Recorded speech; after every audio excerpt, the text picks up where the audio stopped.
à Rabat. Ouais, personne n'est parfait. Et puis, j'ai embarqué sur TikTok il y a environ 3 mois. Puis, bon, mon nombre de followers a énormément augmenté. Puis, on m'a souvent parlé d'une personne qui s'appelait Jack le Fou. Moi, juste pour vous mettre en contexte, là, je suis pas religieux, je suis pas pratiquant, là, d'accord? Je respecte bien sûr le droit à la liberté de religion de tout le monde, mais je suis de formation, je suis un avocat constitutionnaliste. Et puis, les droits et libertés, c'est un concept qui est fondamental pour moi. Et puis, j'aurais quelques questions pour, si je peux me permettre, là, parce que je sais pas si je suis sur le live de qui, j'ai juste vu que Jack... Tu es sur mon live, mais oui, vas-y, si tu as des questions à poser à Jack, il n'y a pas de souci. Oui, parce que le personnage m'intrigue. J'ai vu, je vais être transparent avec toi, j'ai vu 5-6 capsules de ta part. Bon, tu sembles être une critique de l'islam, ça c'est quelque chose que je respecte, parce que j'ai toujours dit, j'ai toujours prêché à mes frères musulmans, mes frères arabes, qu'il faut toujours faire la différence entre le respect de la liberté de religion puis le respect de la religion. Le respect de la liberté de religion t'impose de pas discriminer quelqu'un en vertu de la religion qu'il pratique, et ça, c'est garanti par la Charte canadienne des droits et libertés, ça, c'est d'une part. Mais d'autre part, on a le droit de critiquer la religion. Donc, on n'a pas nécessairement, il n'y a aucune obligation légale de respecter la religion, chose que Jack le Fou fait. Je veux dire, il exerce son droit à la liberté d'expression dans sa critique de l'islam. Mais moi, la question que j'aurais par rapport à lui, c'est il y a deux débats majeurs qui ont eu lieu au Québec, au Canada dans les dernières années, les accommodements raisonnables et puis la laïcité. Puis je voulais connaître sa position par rapport à ces deux concepts-là, mais ici au Québec, d'accord? Ce qui se passe en France, c'est une autre réalité tant qu'à moi, là. Mais surtout par rapport au Québec, je voulais savoir c'était quoi sa position à Jack là-dessus. Je ne connais pas. Moi, je connais que l'islam sunnite. Oh, Jack, allez. Tu viens de parler de... Tu viens de parler de laïcité. Tu viens de parler de laïcité. C'est pour ça que je me suis permis de demander. C'était une pensée que j'ai eue. Mais c'est quoi la laïcité pour toi, Jack? Bah, tu sais pas ce que ça veut dire la laïcité, je comprends pas. Non, mais je te pose. Moi, je sais c'est quoi. Bah, c'est pas d'après moi, c'est la laïcité, elle a une définition. Donc. Est-ce que tu penses que le Québec est un État laïque? Je sais pas, moi, je sais pas. Pourquoi? Ben, voyons, t'as presque 70 000 followers, tu parles constamment de l'islam, puis je t'ai entendu dans quelques capsules parler de laïcité. Je pensais que t'allais avoir une opinion tranchée là-dessus, là. Que t'allais comprendre ce concept-là qui est fondamental. J'ai compris ta question. Ben, je l'avais pas compris avant. Bah, la laïcité, si je peux le dire par exemple, il y a le prophète de l'islam a dit dans un hadith authentique, Sahih Bukhari 6922, Man baddala dinahu faqtuluh. Celui qui change ou celui qui quitte l'islam, vous lui ôtez la vie. Ça, par exemple, c'est pas une parole laïque. Je sais pas si tu es d'accord avec moi. Non, je trouve que ça n'a rien à voir ce que tu viens de dire. Puis ça, tu parles d'un contexte historique où est-ce qu'on voulait éviter que les espions quittent l'islam pour justement rejoindre d'autres factions. Mais moi, je parle... Sérieux? Moi, je parle... un contexte historique où on voulait pas les espions, quoi? À l'époque, le crime de l'apostasie, c'était entre autres pour... c'est parce ce qu'on avait découvert, c'est qu'il y avait des gens qui joignaient l'autre faction, qui quittaient l'islam. Qui ça ont? Les Montréalais? Les musulmans avaient découvert qu'il y avait des personnes qui quittaient. Quels musulmans? De toute façon, là, je suis en train Elle est jolie ton histoire, mais d'où tu l'as ramenée? Tu l'as fabriquée? Mais attends une seconde. Moi, je t'ai posé une question sur la laïcité, puis tu t'en vas me chercher le hadith. Je te parle, t'es au Québec. Je sais. Tu vis au Québec, tu viens de parler de laïcité. C'est quoi la laïcité? Je sais, mon pote. Je crois que tu me connais pas. Ben, j'apprends à te connaître. Je te pose une question pour apprendre.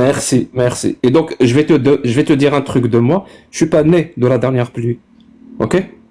Alors, je reviens à ce que tu as affirmé, parce que toute affirmation, si elle est remise en cause, et surtout là, plus qu'elle est remise en cause, je pense qu'elle est complètement fabriquée, doit être prouvée, étayée par des sources. Si tu ne peux pas, retire-la. Retire ton affirmation. Ok, je la retire. C'est une question. Parfait. Merci. Ça veut dire, si tu la retires, ça veut dire ce que j'ai dit est vrai. Bien sûr, ce que tu as dit est vrai, mais ça n'a rien à voir avec la laïcité. Que dans l'islam, le prophète a dit, celui qui quitte l'islam, vous lui ôtez la vie. Est-ce que ça, c'est laïque? Ça n'a rien à voir avec la laïcité. Mais absolument rien à voir avec la laïcité. Très bien. Je suis d'accord avec toi. Ça a à voir avec quoi, alors? Si ça n'a rien à voir avec la laïcité, ça a à voir avec quoi? Ça, je suis pas un islamologue, d'accord? Moi, je suis pas un théologien ou un expert des religions. Moi, Non, en termes de concept, si ça n'a rien à voir avec la laïcité, ou le sécularisme, ou la démocratie, ça n'a rien à voir avec ça. Ça a à voir avec quoi, alors? Ça a à voir avec rien, parce que Cette parole présentement, d'Allah, cette parole du prophète. parce que présentement, ici, en vertu de la loi, tu peux pas tuer quelqu'un parce qu'il quitte l'islam. Alors, je sais pas de quoi je parle. Heureusement. Ben, je sais Mais pas de quoi tu parles. j'ai pas parlé d'ici ou de la loi, j'ai parlé de la parole du prophète. Ouais, mais Donc, si c'est cette dans- parole du prophète n'est pas affiliée à la laïcité, à la démocratie ou aux droits de l'homme, on va l'affilier à quoi? Donc, corrige-moi Toi si qui je me étais trompe. un avocat, Non, mais- un avocat, tu es Exact. incapable de dire que cette parole est criminelle? Je comprends pas. Je Tu es viens de quand le même dire. avocat. Je viens de le dire. Tu dois être la personne la mieux placée pour identifier donc, dans le et fond, reconnaître dans le fond, le je- crime quand il le Je voit. viens de te cerner en 5 minutes. Dans le fond, tu comprends rien à la laïcité, tu comprends rien à la charte, tu comprends rien aux accommodements raisonnables. Ta maîtrise, c'est juste la religion. Absolument, Tu passes ton absolument. temps à niaiser les... C'est littéralement ce que je t'ai dit. C'est littéralement ce que je t'ai dit. Ok, Je alors, suis je comprends nul en ce que tu veux dire. laïcité. Je Ok. suis nul en accommodement raisonnable. Je suis nul dans tout ce Ben, que tu c'est- veux. et Tout ce qui malheureusement- m'intéresse, moi, c'est le prophète et Allah. Alors, Ok. cette parole du prophète, toi qui es avocat, Ouais. est-ce que tu reconnais le crime, son côté criminogène, ou tu ne le reconnais pas? Ben, présentement, aujourd'hui, si tu tues quelqu'un parce qu'il quitte l'islam, c'est un crime. Mais sais-tu quoi? J'aimerais ça que Donc tu me cette relates parole, l'histoire du au prophète, Canada, où est-ce que c'est donc passé. cette parole du prophète est criminelle. On est Non, d'accord? mais quand est-ce que ça s'est passé ici au Canada? Est-ce que tu peux me raconter? Est-ce que tu es dans l'anecdote? Il n'y a pas Est-ce de que tu es souci. dans l'anecdote? Dès que tu es capable de me avocat, relater une- ça t'arrive souvent que des gens répondent à des questions que tu n'as pas posées. Parce que je crois que c'est une stratégie d'évitement. Non, Alors je ma pense- question c'est je pas pense que ta est-ce que ça se stratégie, passe c'est au d'être dans Canada. l'anecdote. Ma question est est-ce que cette parole du prophète est criminelle? Est-ce que ça se passe au Canada? Bien sûr que ça se passe pas. Mais c'est pas la question que j'ai posée. La question que j'ai posée, elle est simple, claire et directe. Mais Est-ce que cette parole du prophète est criminelle? dans toutes les religions, il y a des passages dans les textes bibliques qui n'ont aucune application, qui seraient criminels ou qui seraient prohibés en vertu de la loi actuelle. Et ça, c'est tout à fait normal. Entre autres, la parole du prophète. Mais- Si ça existe dans toutes les religions, ça existe aussi dans l'islam. Ah, ben, c'est ça, c'est exactement ça que je viens de dire. Alors, là, Non. Alors là, Si tu avais dit ça, j'aurais pas demandé des précisions. Mais là, pour le coup, je demande des précisions. mais est-ce que c'est ta critique de l'islam se fonde à Si tu veux, je vais répondre à cette question juste après que tu aies répondu à ma question. Si les crimes et les paroles criminelles existent dans toutes les religions, ils existent aussi dans l'islam. Bon, Et donc cette parole du prophète. Je vais répondre à ta question claire, là. C'est criminel en vertu du code criminel canadien présentement. T'as pas le droit de tuer quelqu'un parce qu'il quitte sa religion. À l'époque, est-ce qu'il y avait un code criminel? Je ne sais pas. C'est toi l'expert en histoire. Alors à toi de répondre à cette bien. question-là. Il y a pas de- Maintenant que tu as répondu à la question que j'ai pas posée, encore une fois, ça va finir par se voir, maître, hein, que tu évites. Vraiment, ça va finir par se voir. Donc je vais reformuler la question. Peut-être que cette fois-ci sera plus explicite. Vas-y, mon cher. Alors je recommence. Cette parole du prophète, vu que toutes les religions ont un côté criminel, donc cette parole du prophète, qui est aussi une parole d'une religion, celle de l'islam, elle est criminelle selon toi, oui ou non, toi qui es connaisseur de la loi, En vertu du code criminel aujourd'hui, absolument. en vertu de toi. Ben, bien sûr qu'on ne peut pas tuer quelqu'un parce qu'il change de religion, mais Donc le prophète tient des propos criminels. Merci beaucoup. Maintenant on peut avancer.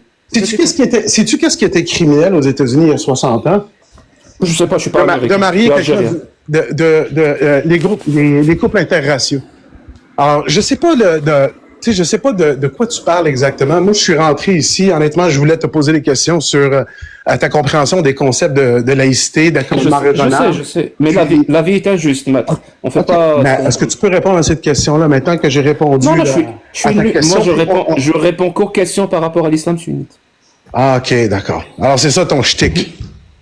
C'est ça ton shtick. Et d'abord, c'est bon. Ok. Non. Alors, J'évite de faire de l'ultra-crépédérianisme. C'est tout. Je t'ai vu parler dans Normalement, tes c'est une capsules. vertu. Normalement, c'est une vertu. Je t'ai entendu dans tes capsules parler de beaucoup d'autres choses que l'islam sunnite. Je t'ai entendu parler de la gauche versus la droite. Je t'ai entendu parler de laïcité. Alors, clairement, ce que tu es en train de me dire, c'est faux. Oui, dans le contexte de la discussion, de la capsule que tu as vue, c'est-à-dire que c'était un live, où le sujet était celui-ci. Bien sûr, je vais respecter le sujet du live. Tu comprends? Ça Ok. s'appelle le respect. Je respecte le sujet qui est abordé dans le live. Je suis pas là pour changer de sujet aux gens. Donc ce live-ci, ça parle de l'islam. Et plus précisément, ça parle de l'islam sunnite. Donc ça parle d'Allah, ça parle de Charia, ça parle du prophète. Ce live. Tu comprends? Tu peux pas venir et changer complètement de sujet. Parce que moi, j'aime pas faire ça. Et surtout, les gens qui... Comment dire ça? Qui ne veulent pas défendre l'islam parce qu'il est indéfendable, parce qu'il est criminel, parce qu'il est mortifère, parce qu'il est sectaire, parce qu'il est intolérant, ben ils font tout pour essayer de changer de sujet. Non, moi, j'ai une philosophie qui est beaucoup plus simpliste que toi par rapport aux religions. Moi, honnêtement, je pense que quand tu es quelqu'un de bon, tu vas trouver du bon dans la religion. Puis quand tu es quelqu'un de foncièrement mauvais, tu vas trouver du mauvais dans la religion. Moi puis toi, moi et toi, nous savons très bien qu'il y a énormément de mauvaises personnes qui pratiquent l'islam, qui font leur sainte prière, qui vont faire le pèlerinage à la Mecque, et ce sont des gens à qui tu ne pourrais pas prêter $5. D'accord? Moi, tu sais quoi? Moi, je prétends l'inverse que toi. Vas-y. Moi, je prétends qu'avec ou sans les religions, il y aura toujours des gens mauvais pour faire de mauvaises choses. Absolument. Il y aura toujours des gens bons pour faire de bonnes choses. Mais si tu as besoin que des gens bien, des gens bons fassent de mauvaises choses, tu as besoin d'une religion.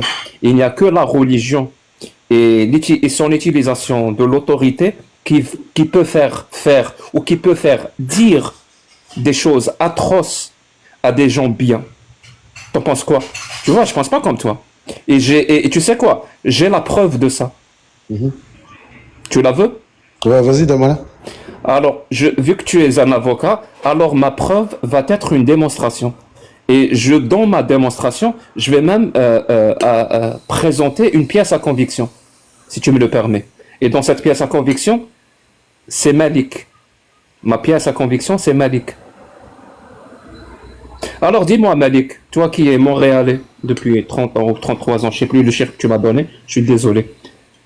Tu es contre ou pour la torture des êtres humains dans l'espace public? Je comprends même pas ta question. Qui est pour ça? Ben, il y a des gens qui sont pour.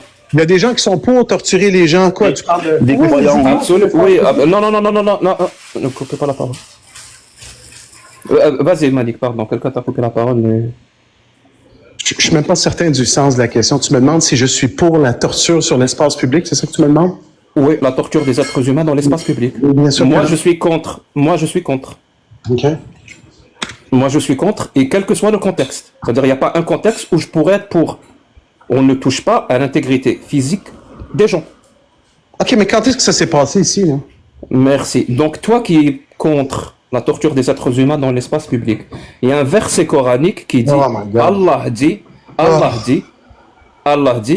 la fornicatrice et le fornicateur, fouettez-les chacun de son coup de fouet, et ne soyez point pris de pitié pour eux, et qu'un groupe de croyants assiste à la sentence.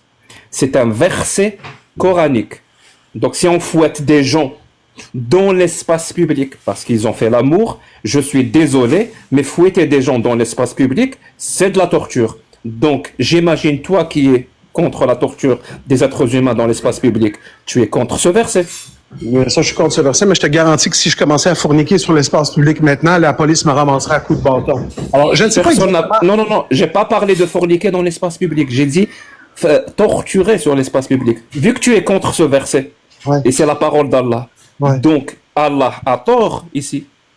Mais tu vois, ça, présentement, Jack, je vais te le dire avec respect, là. Moi, je réponds à ma question pour que tu saches que c'est pas une question piège. Je rentre oui, pas dans cette Allah moi, je suis ici. Allah a tort. Tu veux faire... OK, je comprends que c'est le live de... La parole qui endosse la torture des êtres humains dans l'espace public est une parole atroce. Tu vois, moi, je suis quelqu'un de bien et je vais continuer à tenir des propos qui sont bien, de belles paroles. Mais toi qui es quelqu'un de bien, et je n'en doute pas une seule seconde, est-ce que tu vas continuer à tenir de belles paroles, même si ça contredit Allah? Parce que là, la parole d'Allah, elle est horrible. Elle est atroce. Mm-hmm. Elle endosse la torture des êtres humains dans l'espace public. Ouais. Cette parole-là d'Allah. Ouais. Allah a tort. Je sais pas, je m'en préoccupe. De tenir ce genre de propos. Je m'en préoccuperai Donc lorsque... tu es incapable de condamner une parole qui Hey, appelle veux-tu à me la laisser- protection des veux-tu- êtres humains dans l'espace public. Veux-tu me laisser Merci. parler, là? J'ai fini la démonstration. Ma pièce en Mais quelle conviction, je pense que démonstration? le juge l'a accepté. Mais le juge va rire de toi en sortant de la salle. T'es vraiment dans l'anecdote, man. Là, sais-tu quoi? Je me soucierais de ta question lorsque je verrai un musulman justement là, châtir quelqu'un en public ici au Québec. Je sais même pas de quoi tu parles. Je comprends même pas de quoi tu parles. Moi, je suis ici, sais-tu quoi? Je comprends qu'on est en train de parler de l'islam sunnite, puis peut-être que j'ai embarqué dans ce live-là, ne sachant pas trop de quoi vous parliez. Moi, je voulais te parler, Jack, parce que tu es un résident du Canada. Puis, je suis prêt à avoir un débat, si tu veux, sur la Constitution, puis la laïcité, les accommodements raisonnables, toutes les choses dans lesquelles les musulmans se font attaquer depuis des années, bientôt 25 ans ici au Québec. Si tu veux avoir ce débat-là qui est contemporain, qui traite justement de la condition présente des musulmans ici, je suis prêt à l'avoir avec n'importe quoi. Mais n'importe quand avec toi. Puis sais-tu quoi, je peux t'inviter dans mon live, j'ai 21 000 followers, et puis ils sont très actifs. Right? Mes lives sont quand même, il y a beaucoup de monde. Si tu es prêt à avoir ces débats-là, si tu veux venir sur le live puis commencer à me dire Surat 2, verset 6, 10, puis tu veux jouer à cette game-là alors que ça ne s'applique même pas aujourd'hui, ben non, ça m'intéresse pas parce que tu parles à quelqu'un qui, à 30 degrés sous le soleil, aujourd'hui, vient de boire une Heineken. Clairement, je suis pas quelqu'un qui pratique.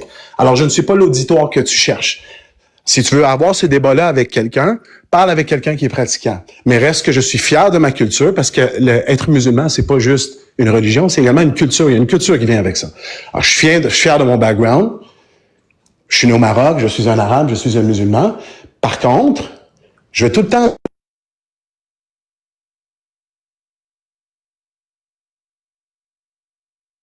Tu as coupé ton micro. On t'entend plus.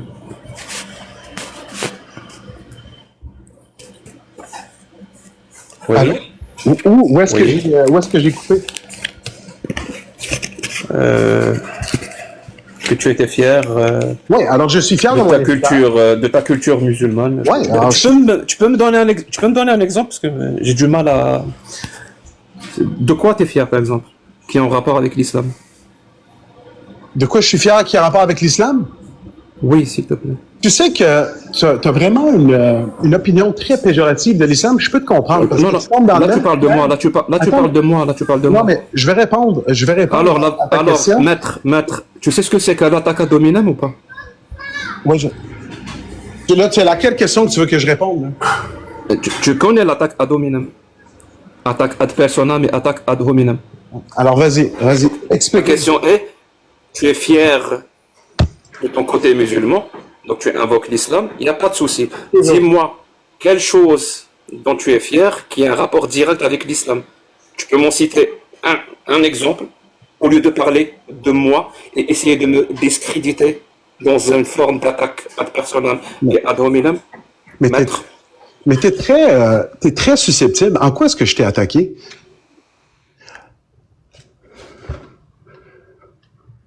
Allô? Oui, je t'écoute. Ben écoute, l'islam, man, ça fait, c'est une umma, c'est une communauté qui est mondiale. L'islam, Il y a pas de souci. Il Il y a quelque chose dont tu es fier dans l'islam ou pas? Un seul truc. L'islam, avant tout, t'enseigne la paix, la justice, la compassion. Il y a énormément. Où est-ce que, donne-moi une seule source où il t'enseigne la justice et la compassion et la paix. Ben, je sais pas. Ben, ça arrive. S'il y a beaucoup de versets à l'intérieur du Coran qui parlent. Cite-moi un seul verset. Cite-moi un seul verset. Ben, Dieu aime les bienfaisants.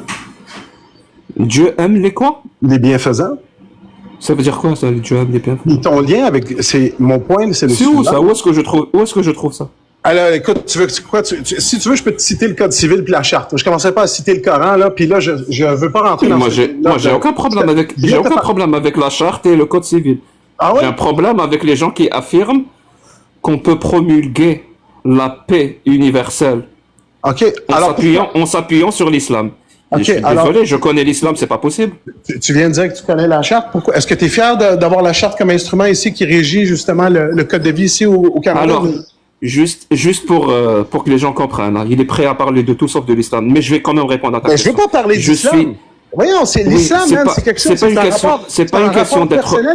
C'est pas une question. Je vais répondre à ta question. Tu m'as dit est-ce que tu es fier? Ah, mais parler d'islam, man, c'est vraiment ça te regarde même pas. C'est un lien direct avec Dieu. C'est tellement une relation personnelle, mais ça, tu veux pas parler. Tu veux rester dans l'anecdote. Tu veux parler de rien de concret.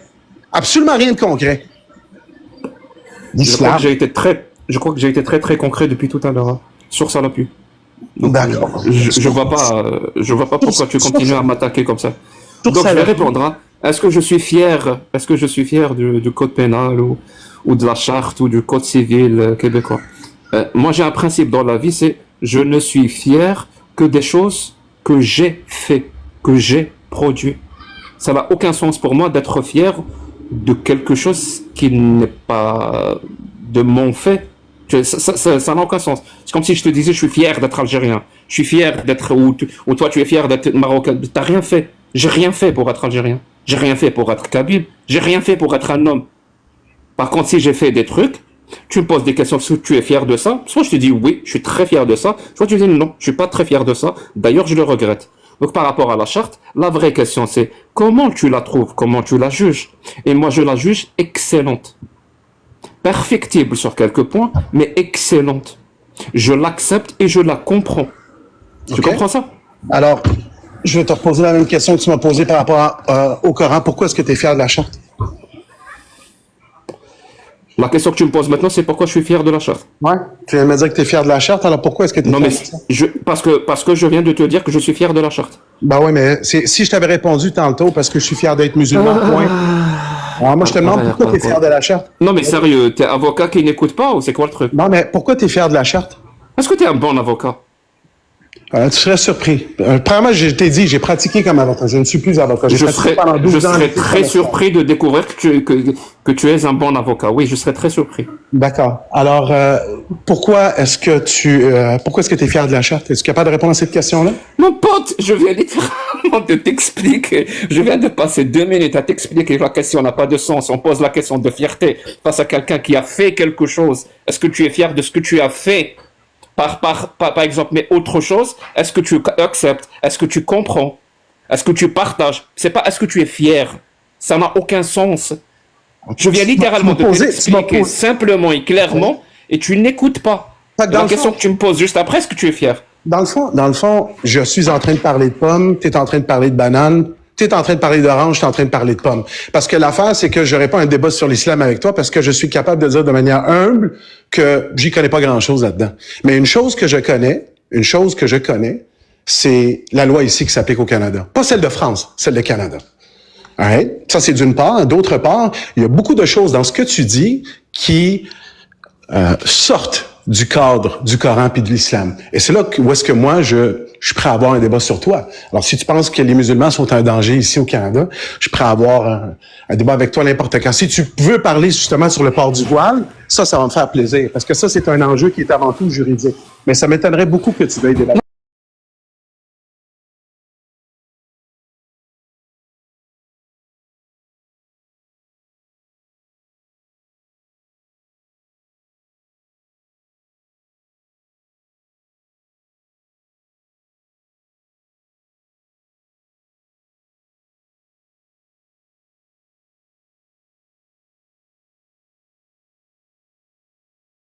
J'ai jamais eu de réponse. Mais vas-y, parle-moi de l'homme de paille. Ça me fascine. Ça devrait. Vas-y. Ça devrait vraiment te fasciner parce que moi je suis persuadé de deux choses d'ailleurs concernant la justice. Il y a du vent chez toi. Si tu veux bien fermer ton micro. Trop de Vas-y. bruit. Donc je t'ai dit que je suis persuadé de deux choses par rapport à la justice et tout.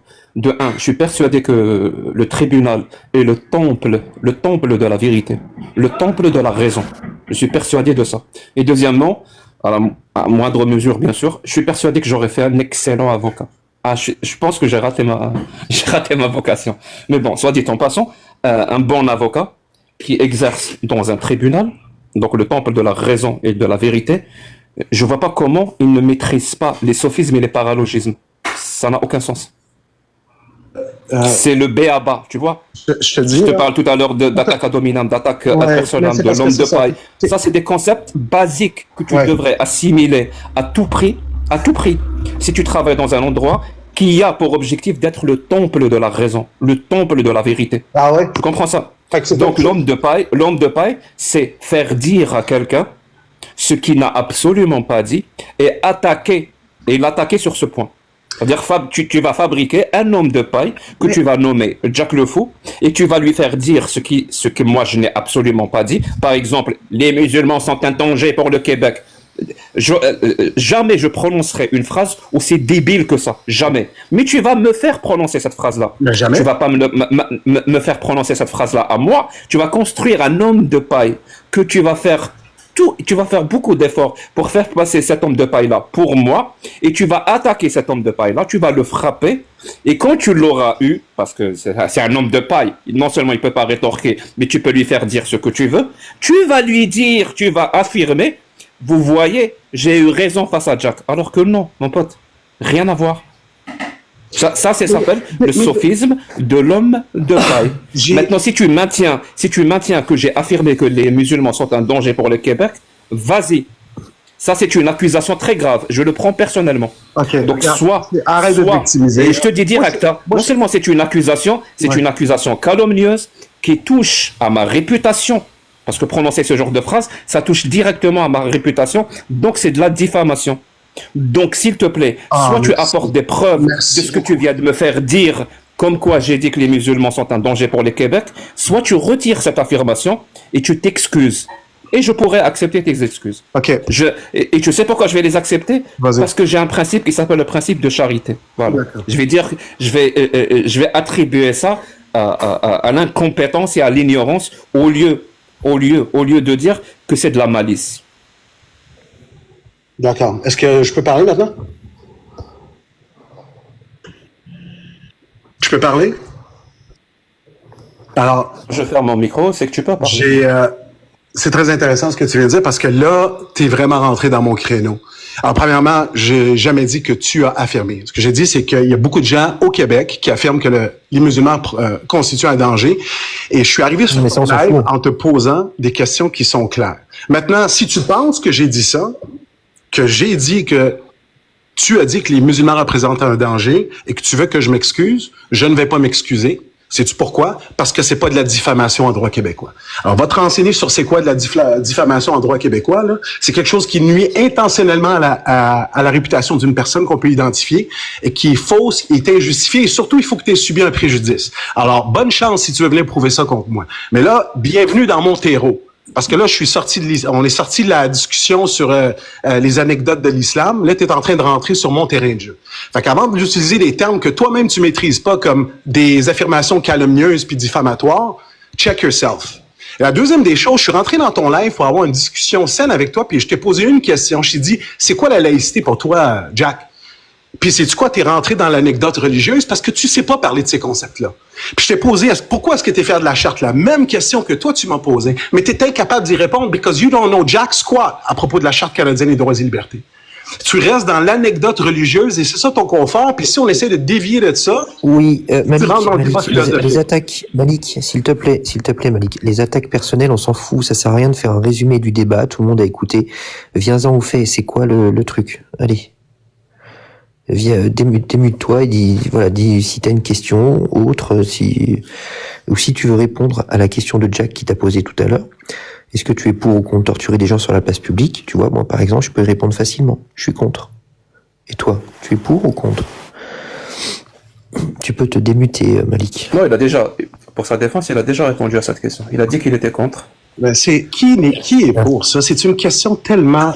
Allah est pour. Ok, Allah, d'accord. Allah est c'est bon. Alors, moi, là, je vais finir là-dessus, là, parce que clairement, vous êtes un débat sur l'islam sunnite, puis c'est quelque chose qui m'intéresse pas. Vous dire bien franchement. Tu veux plus parler de la laïcité? Bien sûr, je veux parler de la laïcité, mais encore faut-il que tu me la définisses, mon cher, parce que je t'ai posé une question, tu me l'as toujours pas répondu. Alors, vas-y, là, le plancher est à toi. C'est quoi la laïcité pour toi? Merci. La laïcité, mon pote, c'est pas quelque chose que je défends. C'est quelque chose que je comprends. C'est bon? Est-ce que tu comprends la nuance ou pas? Non, mais tu n'as toujours pas répondu à la question. La laïcité à la française. Parce qu'il faut faire la distinction entre laïcité et sécularisme. Et la différence entre les deux, elle est claire pour moi. Je dis pour moi parce que mon micro n'est pas bon. Vous me dites, hein? Oui, si, ça va mieux là, c'est bon. Ouais, parce que c'est un nouveau micro, donc... Est-ce que c'est bon? Non, là, c'est bon là. Dans le chat? C'est bon. Ça grésille, sérieux? Non, mais non, c'était avant, là, c'est bon.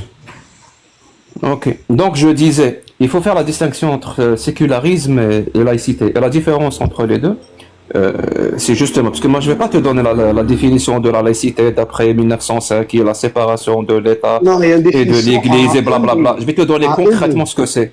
Vas-y. Les lois, voilà. Il y a ce qu'on appelle deux types de lois, si tu veux. Il y a ce qu'on appelle la loi suprême, dont la plupart des pays, ça s'appelle la Constitution.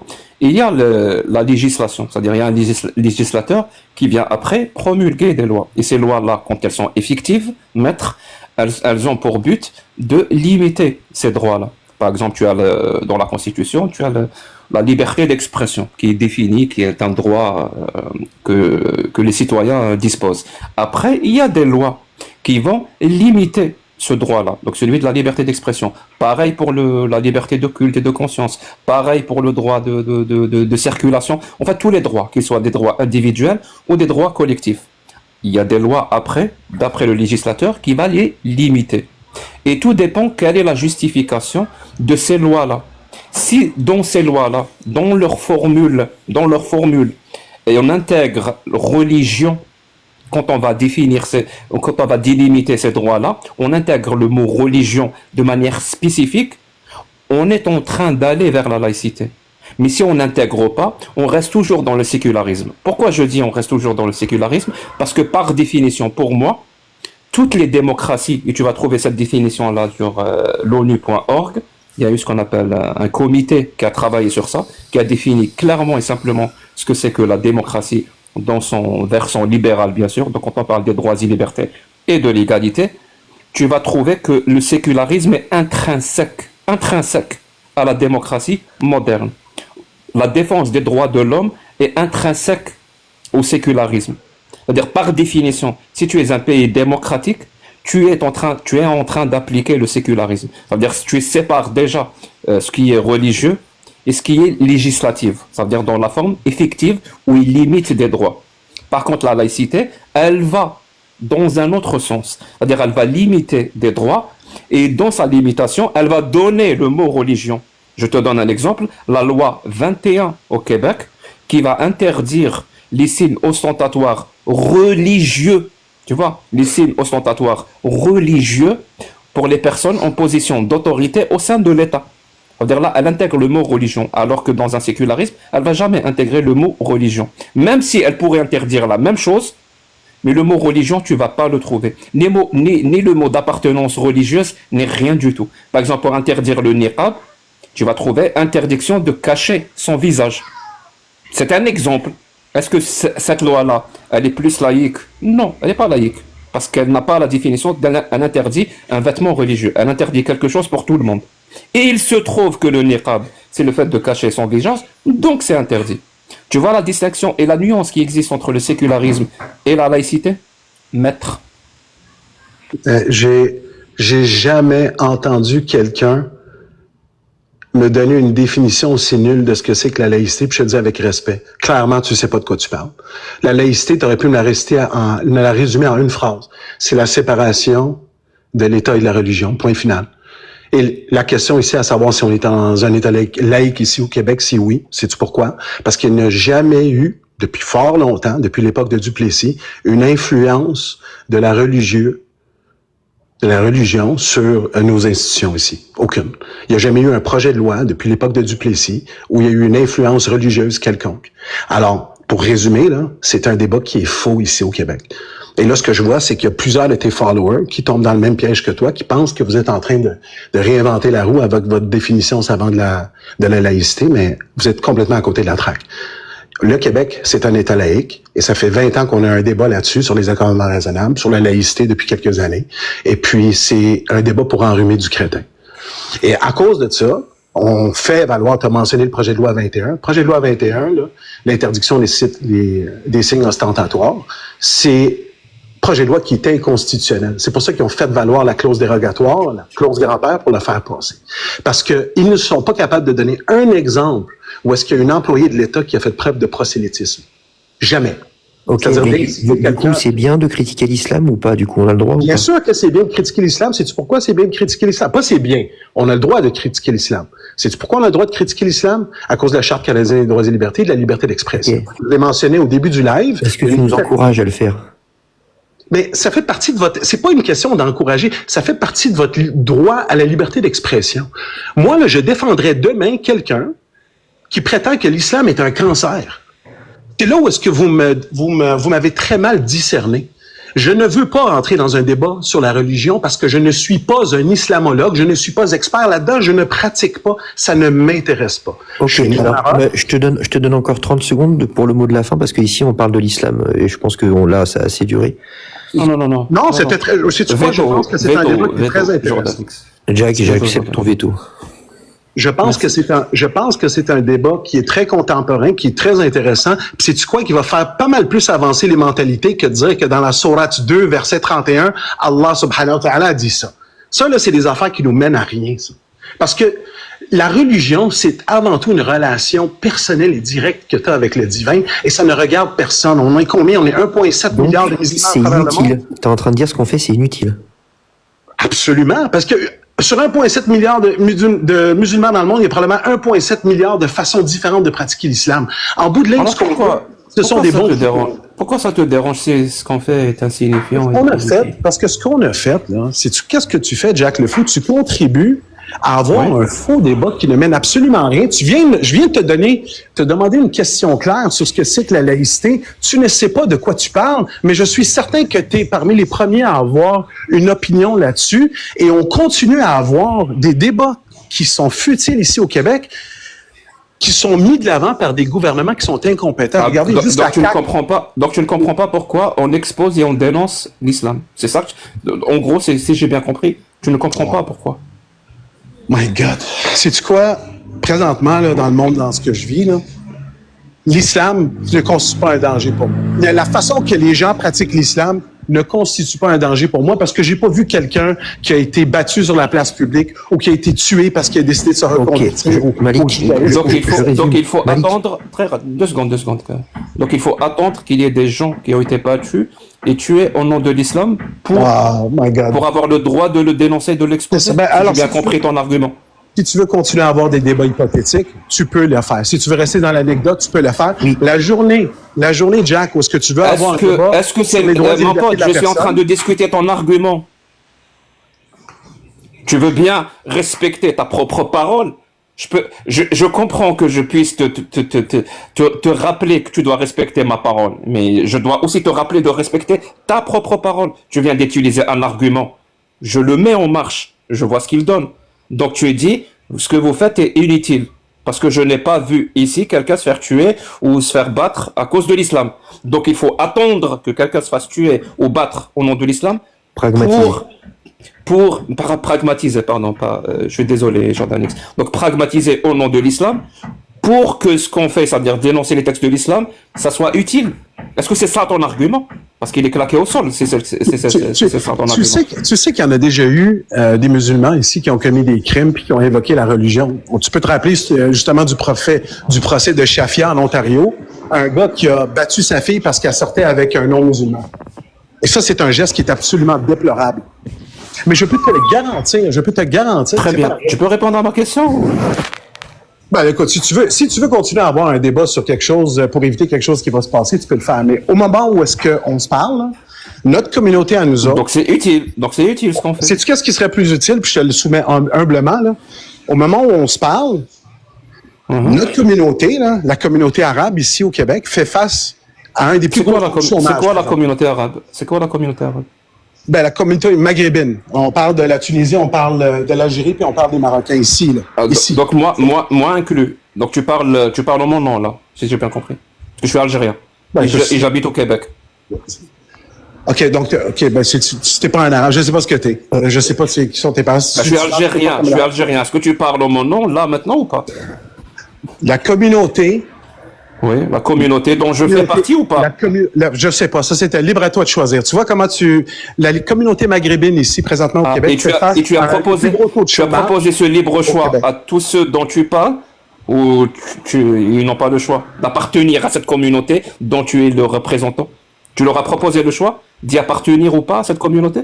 Selon Statistique Canada. Ou tu l'as proposé qu'à moi? Sais-tu quoi? Tu peux t'identifier comme Camerounais si ça tente, je m'en bats les couilles. C'était pas ma question. C'était pas ma question.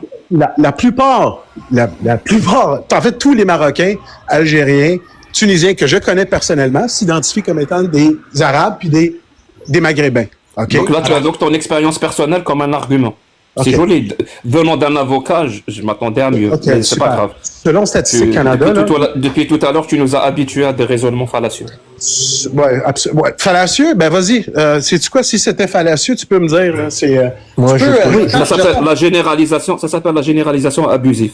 Voilà, c'est fallacieux de faire ça. La généralisation abusive. Tu viens d'inventer ça? Je ressente le débat. Je viens d'inventer ça.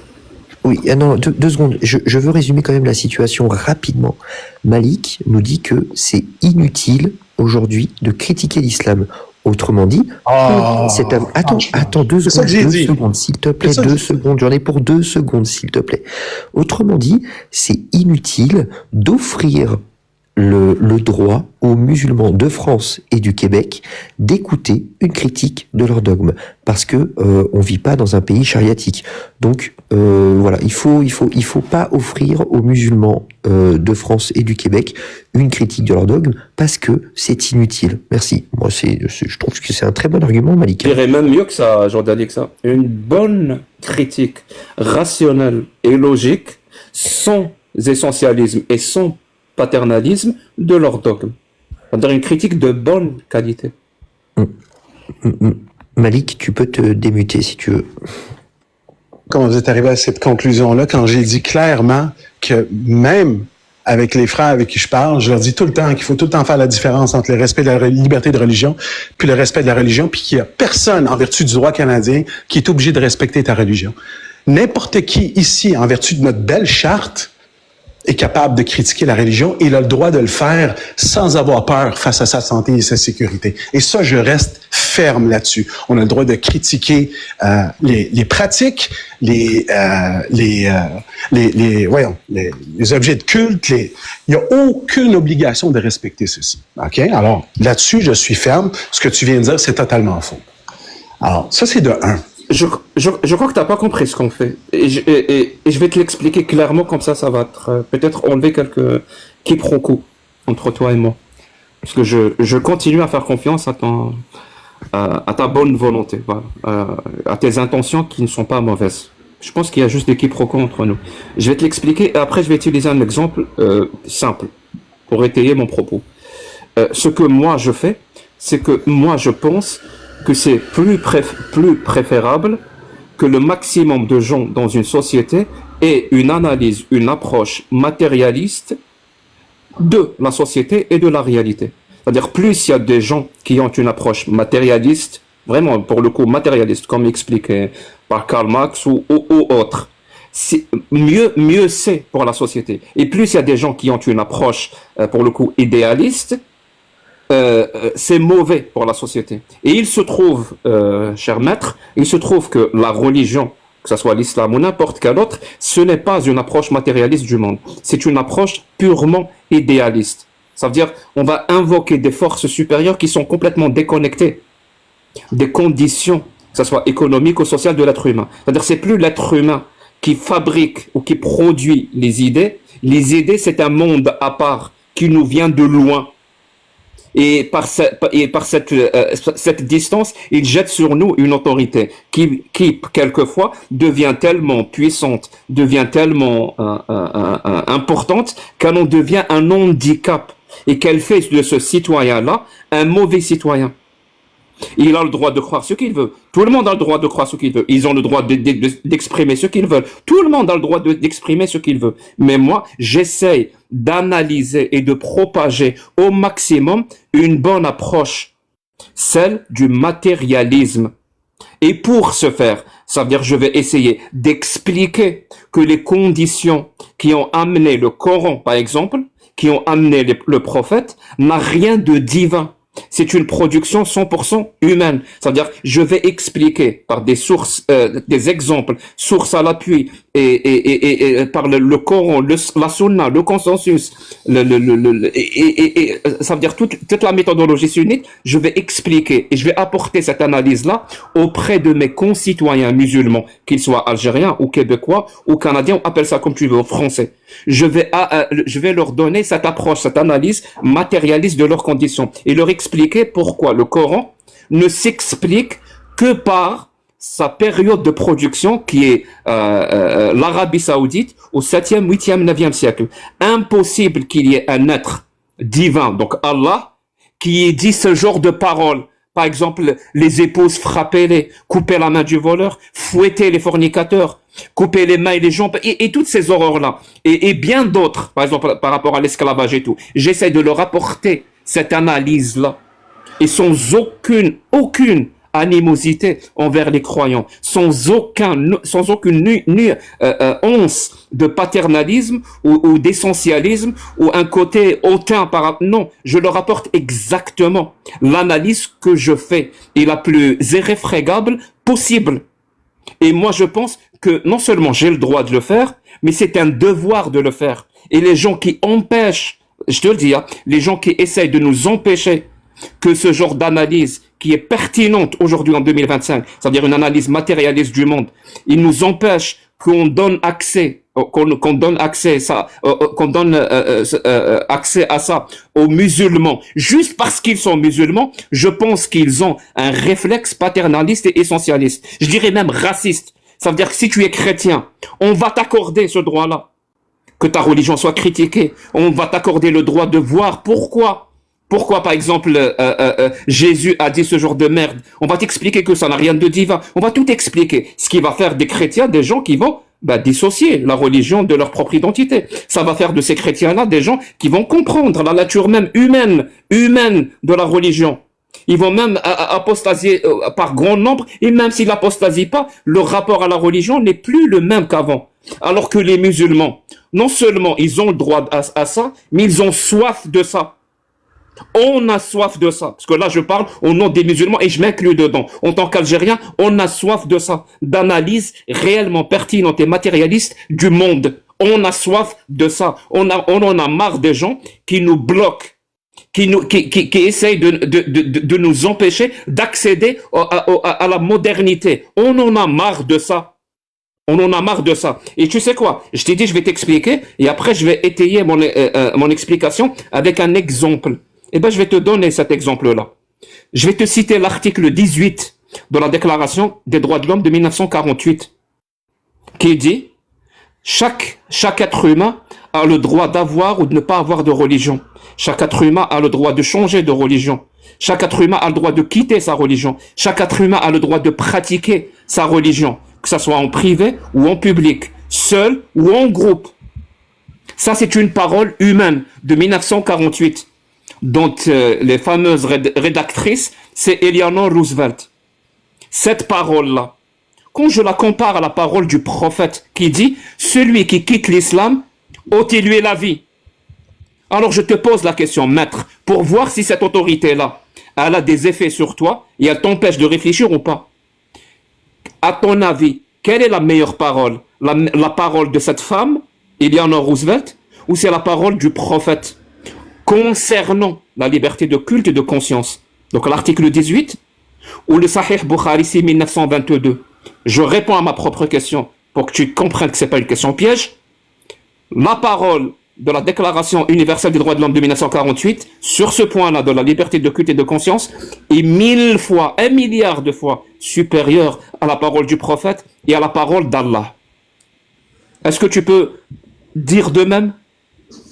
J'ai pas besoin de est-ce que je suis dans le micro, là? J'ai pas besoin de me référer à la Déclaration universelle de 1948. Tu peux juste citer la Charte canadienne, article 2, qui te garantit la liberté de conscience puis de religion ici au Canada. Alors, tu sais, Jack, honnêtement, puis je te dis dans le fond, on partage un petit peu le même avis, là. C'est juste que tu veux parler des textes coraniques, alors que moi, ce que je dis, c'est que, la liberté de conscience et de religion, la relation que tu as avec le divin, c'est quelque chose qui t'est personnel. Et je ne pense pas que ça constitue un problème ici au Canada présentement, la façon que les musulmans pratiquent l'islam ici au Canada. Alors, je sais pas, quand tu dis accès à la modernité, tu vis au Canada, tu peux faire, t'es dans un pays libre. Et moi, je suis avant tout un ardent de la liberté. OK? Un réel protagoniste des droits et libertés. Moi, ce qui vous me frustre le plus, c'est que tu es en train de parler de quelque chose qui est théorique. Châtir quelqu'un sur la place publique. Moi, je trouve ça ridicule. C'est pas arrivé puis ça n'arrivera pas. Mais sais-tu qu'est-ce qui est en train d'arriver? Il y a des femmes présentement qui perdent le droit, par exemple, de porter leur voile. Ici au Canada. Dans un pays où est-ce que la Charte canadienne est censée être le document suprême, tu as parlé de la loi suprême, qui est enchâssée à l'intérieur de notre Constitution, qui est un annexe de notre Constitution. Et tu sais pourquoi? Parce qu'il y a des journaux qui sont avides de scandales, et il y a des gouvernements qui font de la récupération politique de termes qui sont incompris pour marquer des points, comme la CAQ. Le projet de loi, là, tu as mentionné le projet de loi 21, là, c'est quelque chose dont tu devrais parler, à mon humble avis.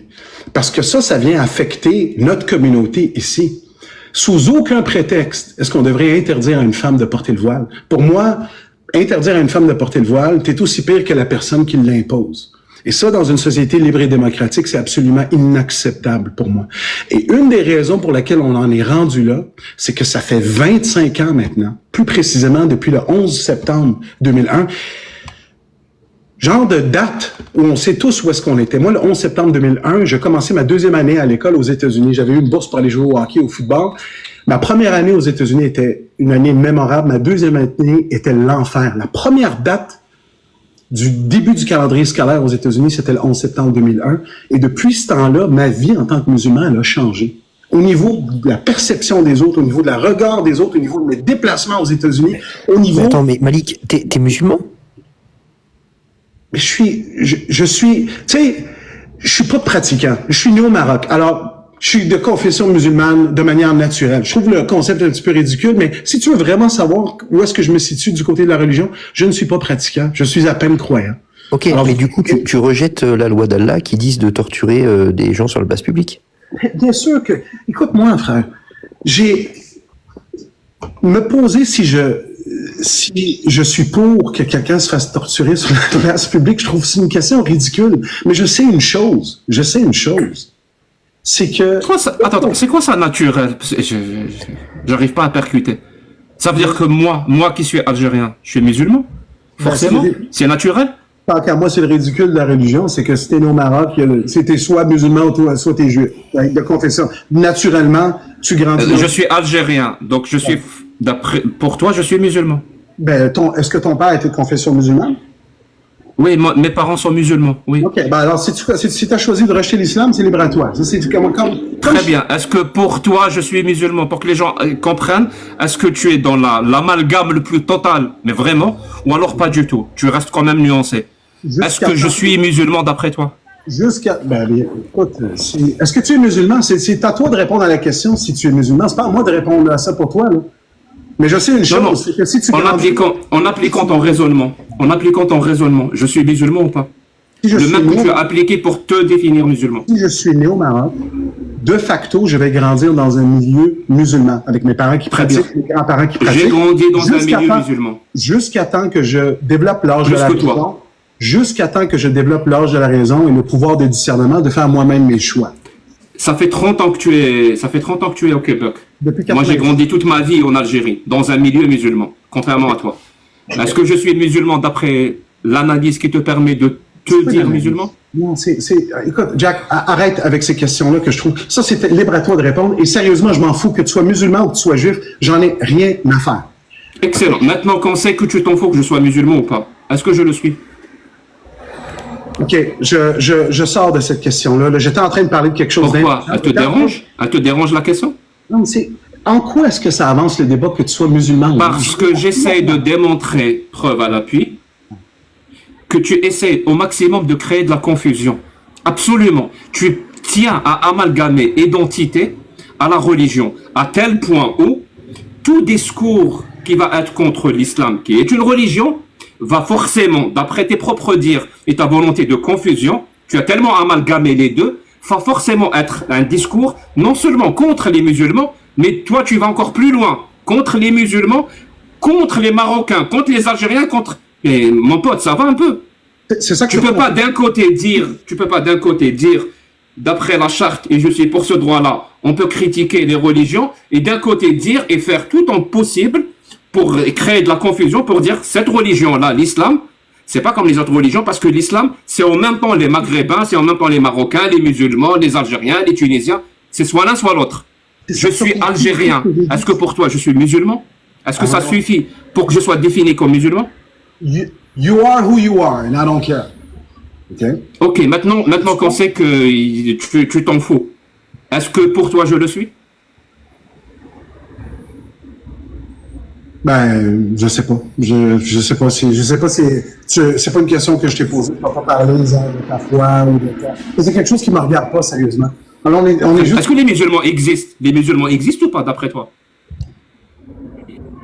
Les musulmans, ils existent? C'est fou, hein? Je te pose une question claire tantôt. Je te demande c'est quoi la laïcité. Tu pars sur un discours de 10 minutes qui ne mentionne pas une seule fois c'est quoi la laïcité. Puis là, tu joues le smart avec moi. J'ai merdé au niveau de la laïcité. Tu reviens en arrière. J'ai merdé au niveau de la laïcité. Tu as raison. Est-ce que les musulmans existent? Ben oui, ils existent, les musulmans. Est-ce que j'en fais partie? J'en ai aucune idée. Je suis algérien. Ça t'aide? Ou c'est pas suffisant pour dire si j'en fais partie? Quand tu es arrivé à l'âge de la raison puis du pouvoir de discernement, est-ce que tu as décidé de suivre la voie de l'islam ou non? Celle que les... Merci.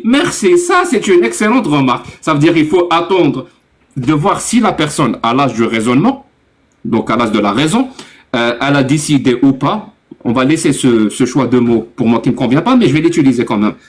On va l'attendre pour voir si elle a choisi de suivre les préceptes de l'islam.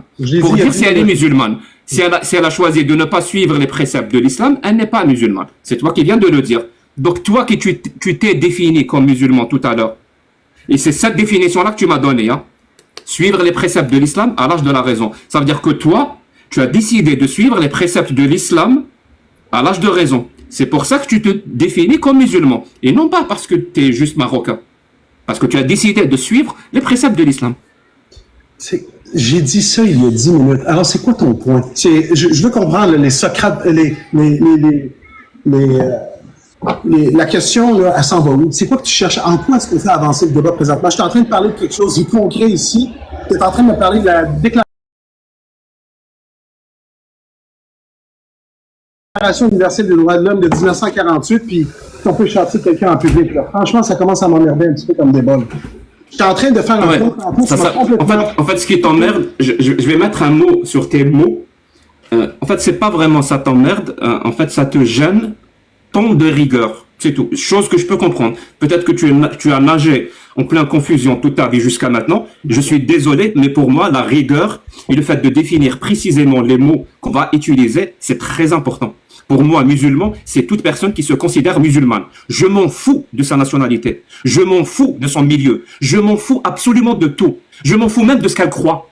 Elle peut se dire musulmane et elle ne croit pas au prophète, elle ne croit pas en Allah. Si elle se dit musulmane, pour moi, elle est musulmane.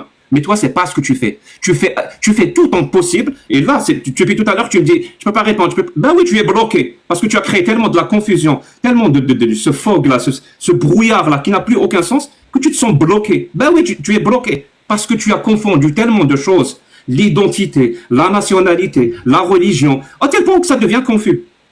Même la lecture même de la charte, tu sais pas comment l'appliquer, tellement tu as confondu les deux. Tu as dit tout à l'heure, on empêche les femmes de mettre le voile. Où est-ce qu'on empêche les femmes de mettre le voile? Oh non, le projet de loi 21, c'est pas ça qu'il est venu faire. Donc le projet de loi 21 interdit le port du voile? Tu me niaises?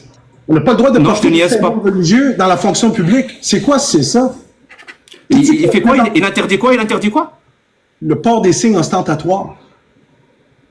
Et c'est quoi les signes ostentatoires? C'est des symboles religieux. Exemple? Voile, la cape juive, le col romain, mais on s'entend que c'est un projet de loi qui vise la femme musulmane. Ah, c'est précisé dans le projet de loi que ça vise la femme musulmane? Stratégiquement, si tu connais la politique au Québec... tu dois être dans les petits papiers des dieux. Il n'y a pas de souci. C'est un projet de loi qui vise le milieu de l'éducation. Qui travaille dans le milieu de l'éducation? Est-ce que tu vois des gens porter des kippas dans le milieu de l'éducation? Des cols romains? Non, ce sont des femmes qui portent le voile. Moindrement que tu connais le débat ici au Québec, tu sais que c'est un projet de loi qui a été avancé par la CAQ pour aller chercher des votes et ça a marché. Ils se sont fait élire sur cette base-là. Présentement, ils sont en train d'arriver avec un autre projet de loi. Pendant que le scandale à la SAC est en train de se passer, ils viennent d'arriver à un autre projet de loi pour dire, sais-tu quoi, projet de loi pour déclarer que le Québec est interculturaliste plutôt que multiculturaliste. Ça, ce sont des choses qui nous touchent présentement. Est-ce que j'ai le droit de battre quelqu'un sur la table? Est-ce que cette loi dont tu parles discrimine uniquement les musulmans ou du coup ça concerne tous les croyants? Non. Et en précisant que pour lui, musulman, ça veut dire maghrébin. Tu vois la confusion? Oui. Il peut même pas me dire, moi, juste parce que je suis algérien, il peut pas me dire que je suis pas musulman. Je vais te dire, hein, tu peux chercher 1000 ans, tu ne trouveras jamais un Algérien qui soit moins musulman que moi. Ok, mais je m'en fous tellement. Mais si, c'est important. Je m'en fous tellement. Encore une fois, t'es tellement dans le théâtre, là. C'est fou. Malik, la loi dont tu parles, manifestement, elle fait référence à tous les signes ostentatoires. Elle ne fait pas référence au voile. Frère, je le sais, ça. Donc, il n'y a pas de problème. Écoute bien ce que j'ai dit. Je sais très bien, j'ai dit que ça touchait les signes ostentatoires. Tous les signes ostentatoires. Mais on s'entend que dans le milieu de l'éducation, c'est à très grande majorité des femmes musulmanes qui portent le voile. Par ricochet, c'est un projet de loi qui visait stratégiquement, parce qu'on ne peut pas dire seulement le voile, non, on est venu dire les signes ostentatoires, mais il n'y a pas de juifs qui portent la kippa qui sont dans les garderies. Ce sont des femmes musulmanes. Il n'y a pas de personnes qui portent le col romain qui sont dans les garderies. Moi, ce qui m'intéresse, c'est les textes de loi, précisément. Est-ce que ce texte de loi discrimine les musulmanes, oui ou non? Je crois que, depuis le départ, là, vous n'arrivez pas à comprendre mon point. D'accord? Ce que j'essaye d'exprimer, là, avant que le cirque débarque puis qu'on me demande si je suis de confession musulmane, alors qu'il y a 15 minutes, je vous ai dit que, de facto, lorsqu'on est dans un pays musulman, ben, on grandit à l'intérieur d'une famille musulmane jusqu'à temps qu'on atteigne l'âge de la raison puis le pouvoir de discernement pour décider ce qu'on veut être. Ça, je l'ai dit il y a 15 minutes. Alors, on vient de perdre 15 minutes de notre temps à nécessairement revenir au point A. Moi, ce que je vous dis, c'est que présentement, le concret, là, le problème avec la communauté musulmane, c'est pas le fait qu'ils sont en train de battre du monde, de tuer du monde sur la place publique, ou qu'ils sont en train de sacrifier des musulmans qui quittent... Personne ne parle des musulmans ici. Le problème dont font face la communauté ici, c'est qu'il y a un taux de chômage qui est beaucoup plus gros que la moyenne nationale, et de deux, il y a une discrimination claire qui est en train de se créer parce qu'on passe notre temps à avoir des débats sur la religion musulmane qui, présentement, n'est pas populaire. Et à cause de quoi? La plupart des musulmans ici ne cherchent qu'à vivre en paix. La plupart des musulmans ici... Où est-ce qu'on voit les débats sur la religion musulmane? J'ai jamais vu ça, moi. Tu me niaises, Jack? Ça fait combien de temps que tu es au Québec? Bah, assez longtemps pour constater que j'ai pas vu ça à la télé. En 2006, le débat... Vas-y, montre-moi un exemple où il y a un débat sur la religion musulmane. Je t'écoute. Un seul exemple. Les accommodements raisonnables, le projet de loi de la laïcité, ça c'est avant tout des projets de loi qui ont été avancés justement Oui. Parce qu'il y a eu des... C'est un débat sur l'islam. Mais c'est justement l'islam. Tu te rappelles la charte des droits, la charte des valeurs de... Mon pote, t'as toujours pas compris quand on parle de l'islam, on parle pas des musulmans. Et quand on parle des musulmans, on ne parle pas de l'islam. Si dans ta tête, tu continues à faire cet amalgame et cette confusion, ne le projette pas, ta confusion. Et la même que tu trouves dans les médias, pour les coups, vous êtes les deux côtés de la même monnaie. Vous confondez musulmans, oui, vous confondez croyants et croyances. Tu sais, c'est un principe très important. C'est pour ça que la charte autorise le droit de la critique. Et dans le mot critique, tu sais qu'il y a la critique rationnelle, la critique académique, la moquerie, l'insulte, la caricature. Tout ça, c'est une forme de critique. Et ils disent des religions. Est-ce que tu veux dire que la charte autorise l'insulte envers les musulmans? L'insulte ou je ne sais quoi, la caricature des musulmans, elle autorise ça, la charte? Elle autorise pas ça. Tu vois, c'est-à-dire même la charte, je t'ai dit, tu invoques la charte et tu ne la comprends même pas. T'es sûr que t'es avocat? Non. Écoute, man, Jack, sérieusement, là, tu es en train de t'avancer sur une pente glissante en parlant de ça. Et répète le dernier point que tu viens de dire. Tu m'as dit la charte ne permet pas la critique de l'islam, c'est ça que tu viens de dire? Ça t'arrive d'écouter quand quelqu'un te parle ou c'est un exercice que tu ne fais pas? Répète les 2 dernières lignes que tu viens de dire. Mon Dieu. Je viens littéralement de te dire le contraire. Tu m'écoutes quand je parle ou pas? Mais c'est quoi le problème? C'est ça que je dis depuis le départ. Malik, moi ce que je remarque, c'est qu'à chaque fois que tu prends la parole, tu dis les musulmans, la communauté musulmane. Nous, on ne parle jamais des musulmans. La seule personne qui fait ça ici, c'est toi. Ah, ok, d'accord. Et parce que le Québécois moyen est capable de faire ce discernement-là. La charte, là, elle ne permet pas la critique. Il n'y a pas le mot critique qui aide. Oui, il est capable de faire ce discernement. Est-ce que tu es en train d'insulter le Québécois moyen? Tu veux dire qu'il est bégot? Il est raciste? Est-ce que c'est ça que tu veux dire? Le Québec ici, le citoyen ordinaire ici au Québec est capable de faire la différence entre la croyance et puis la pratique de l'islam, l'islam et un musulman. Ils sont capables de faire la différence. Donc pour toi, le Québécois moyen n'est pas capable de faire la distinction. Donc il fait l'amalgame entre islam et musulman. Le Québécois moyen. Donc il est bégot, il est teubé, il est bête, il est raciste. Il n'est pas bête. C'est juste une... Oui. C'est une croyance que la majorité des Québécois vont avoir. Pour eux autres, un musulman, c'est quelqu'un qui pratique l'islam. L'islam, c'est une communauté de musulmans. C'est aussi simple que ça. Toi, tu comprends que tu es en train d'insulter les Québécois ou pas? OK. Sais-tu quoi, Jack? Je vais revenir à la charte, OK? La charte, là, Mon pote, tous les chemins, vraiment, pour le moment, tous les chemins que tu prends sont une impasse. Jean-David, oui. Je pense que c'est un manque de respect de garder Maître Malik petit. Ah non, tu te débarrasseras pas de moi comme ça juste parce que tu es en train de parler de la charte. Non, c'est pas ce qu'il était en train de dire. Change de disposition. Tu te débarrasser de moi présentement parce que tu non, c'est pas ce qu'il était en train de dire. Il n'a pas compris, c'est pas grave. Toi, tu m'as compris. Voilà, merci Jean-David. Et maintenant, tu me mets en haut. Je vais essayer. Ou alors ouvre ta caméra. Attends. J'arrive pas à faire moi. Non. Eh ben non, putain. C'est lui que tu dois être prise. Allez, on va faire comme ça. Ah bah non. Désolé. C'est pas grave, laisse-la comme ça. Jack, le mot critique ne revient pas dans la charte. La charte, elle permet seulement la liberté d'expression. Puis il n'y a pas les seules limites à la liberté d'expression, c'est justement, puis ça revient au point de ce que tu disais, c'est de ne pas faire appel à la haine contre un groupe visé, puis ne pas diffamer quelqu'un. C'est les 2 seules limites à la liberté d'expression. Faire appel à la haine contre un groupe visé, c'est un acte qui est criminel en soi. Alors, ça revient à ce que je dis. Il vient pas me dire qu'on n'a pas le droit de critiquer l'islam. C'est une des premières prémices que j'ai faites. On a le droit de critiquer la religion. Donc, d'après la charte, donc appeler à la haine contre un groupe de personnes, d'après la charte, c'est un crime. Je viens de dire, d'après la charte, non, pas d'après la charte.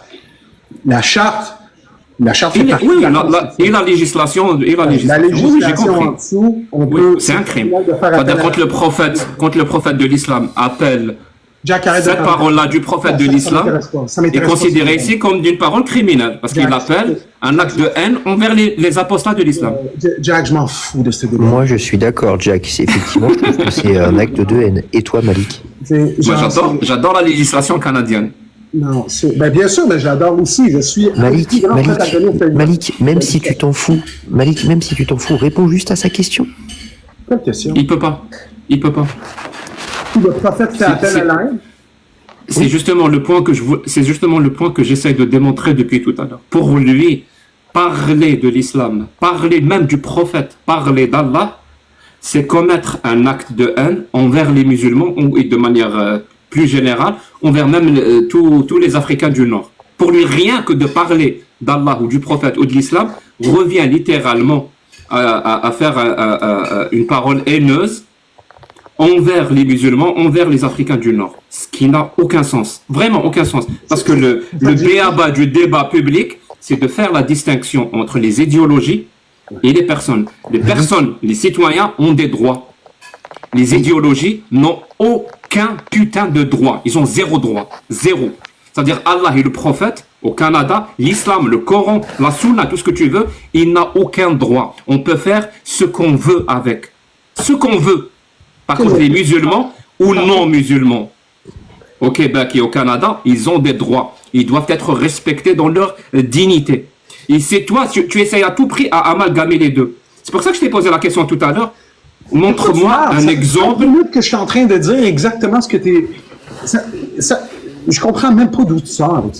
Depuis le départ que je dis exactement ce que tu viens de dire. Depuis le départ. De la cuisine. OK, puis il y a 1100 personnes sur ce live-là. Une des premières choses que j'ai dit, qu'il y a une différence à faire entre le respect de la liberté de religion puis le respect de la religion. C'est juste que la différence entre moi et toi, c'est que je suis capable de le faire en une phrase. Toi, il faut que tu fasses un plaidoyer de 30 minutes pour dire exactement la même chose.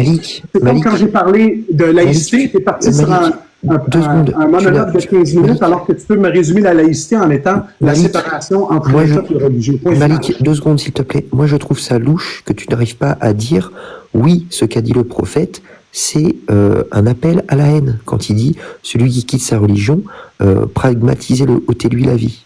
En vertu du code criminel ici au Canada, absolument, ça n'appelle à la haine. Tiens, j'ai répondu à ta question. Et tu es d'accord avec ça? Et puis, bien sûr que je suis pas d'accord avec ça. Je viens de te dire que j'étais un des plus... Oh, tu n'es pas d'accord avec ça? J'ai dit bien sûr que je suis pas d'accord avec ça. Je suis un... Tu n'es pas d'accord avec le fait de qualifier la parole du prophète comme une parole criminelle? Non. Tu n'es pas d'accord avec ça? Non, je suis pas d'accord contre appeler à la haine contre un groupe visé. À quel Non, d'après la charte et d'après la législation canadienne et québécoise, cette parole du prophète est un crime parce qu'elle appelle à la haine contre un groupe de personnes en fonction de leur religion.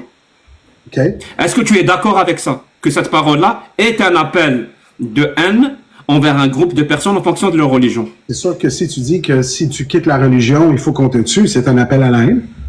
Donc tu es d'accord avec ça? Le prophète a tenu, d'après l'islam, parce que moi j'ai pas vécu à son époque, d'après l'islam, le prophète a tenu des paroles qui sont criminelles de l'appel à la haine envers un groupe de personnes. OK, Jack, oui. Maintenant, en quoi est-ce que ce débat-là est avancé? Vas-y. En quoi? Tu viens d'avoir your got you moment. Bravo. En quoi est-ce que ce débat-là vient... Parce que c'est très important. Parce que si tu avais suivi depuis le début...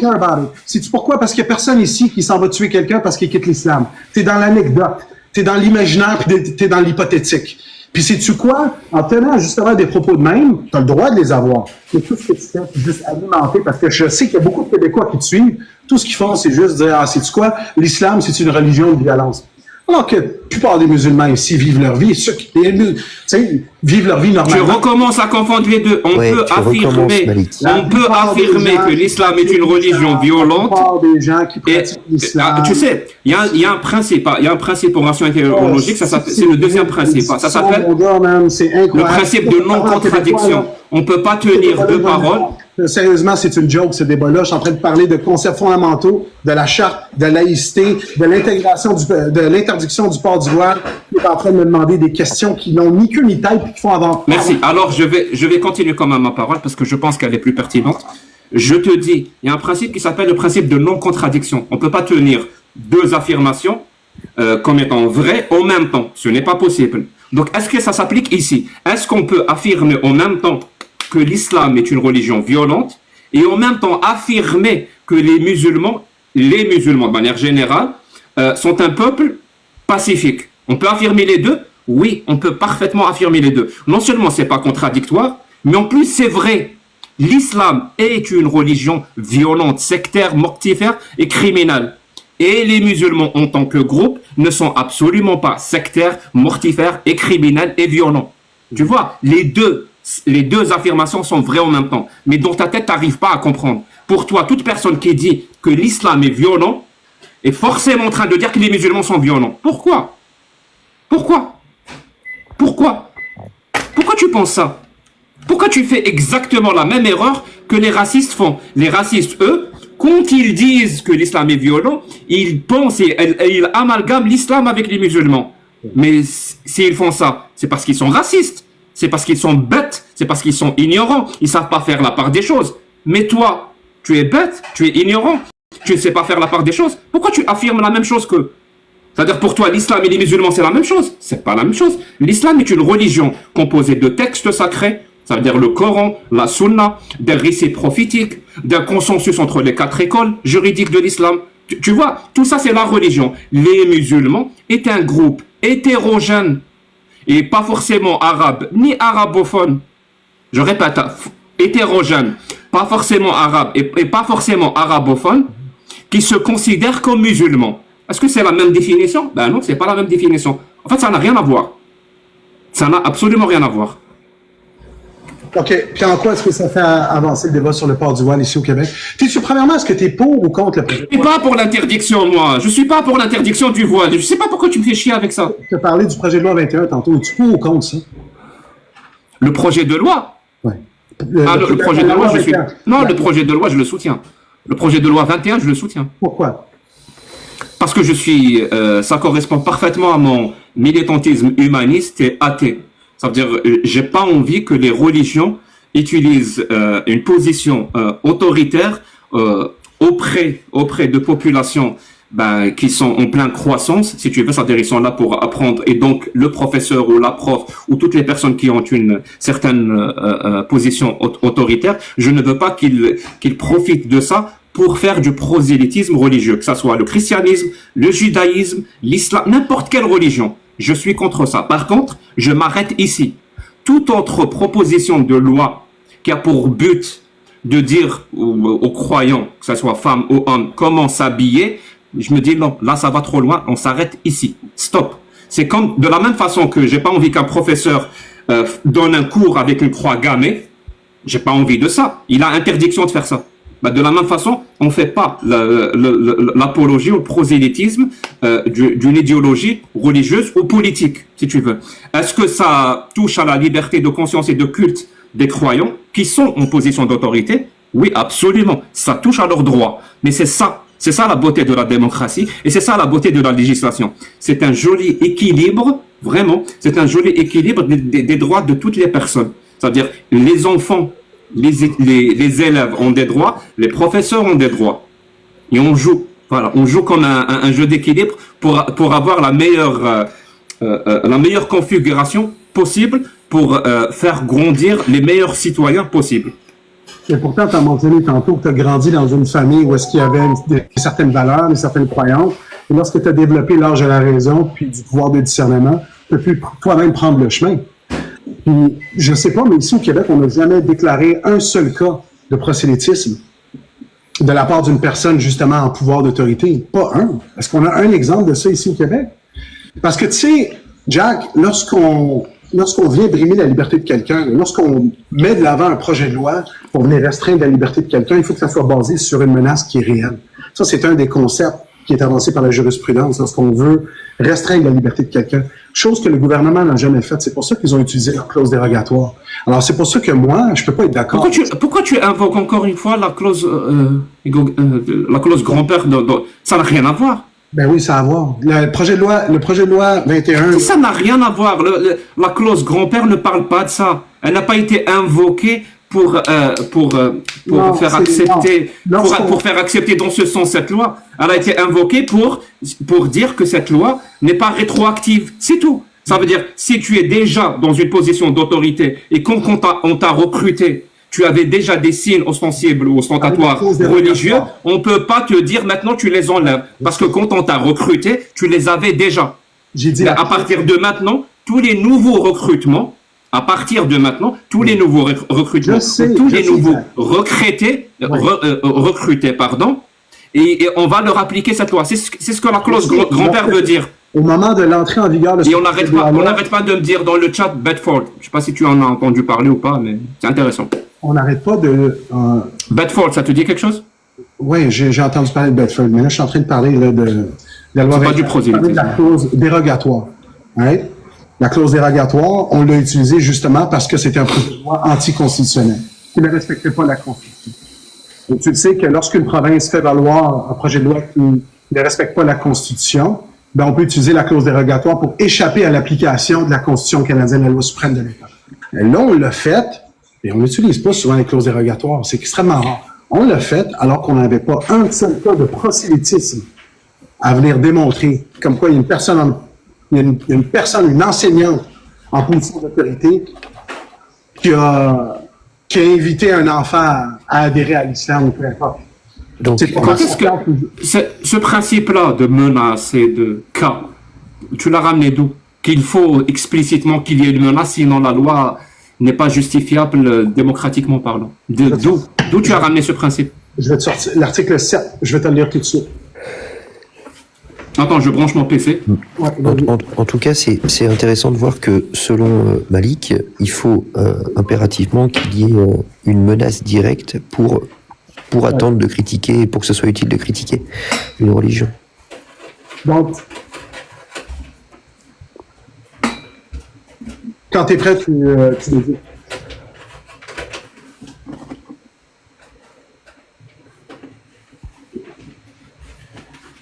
Mais le débat est là. T'as dit quoi, Sophia? J'ai pas écouté. Ah, pardon. Je vais faire un peu de bruit. Hein. C'est pas grave. J'ai acheté une nouvelle carte graphique. Je suis désolé.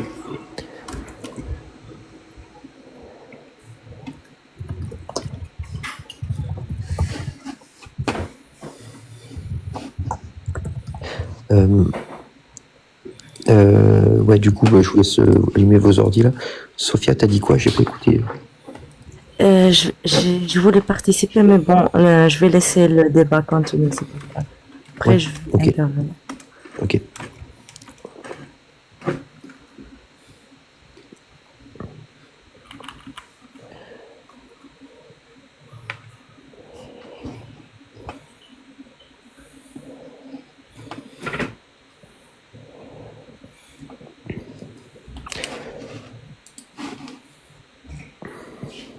Du coup, c'est quoi que tu cherches, Jack, là? Bah, l'article 7, comme il l'a dit, donc je vais le lire. Vas-y. L'article 7 et l'article 1 de la Constitution. Il faut que c'est la juxtaposition des deux articles.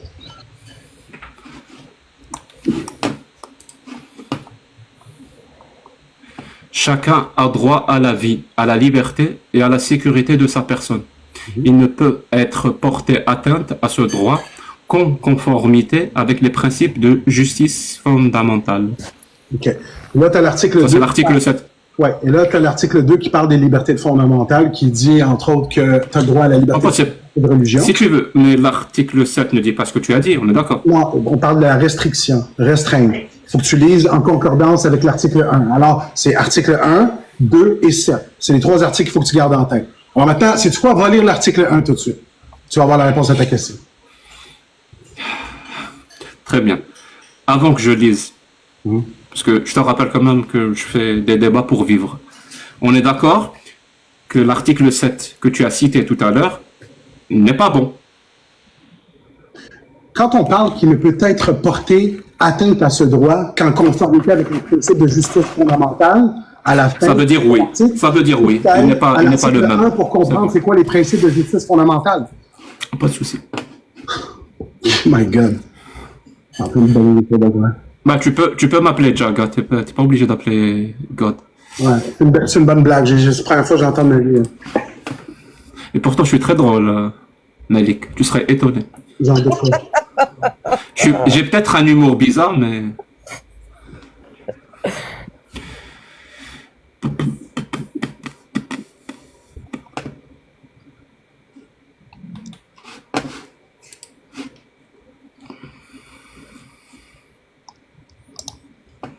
Alors, tu veux quoi?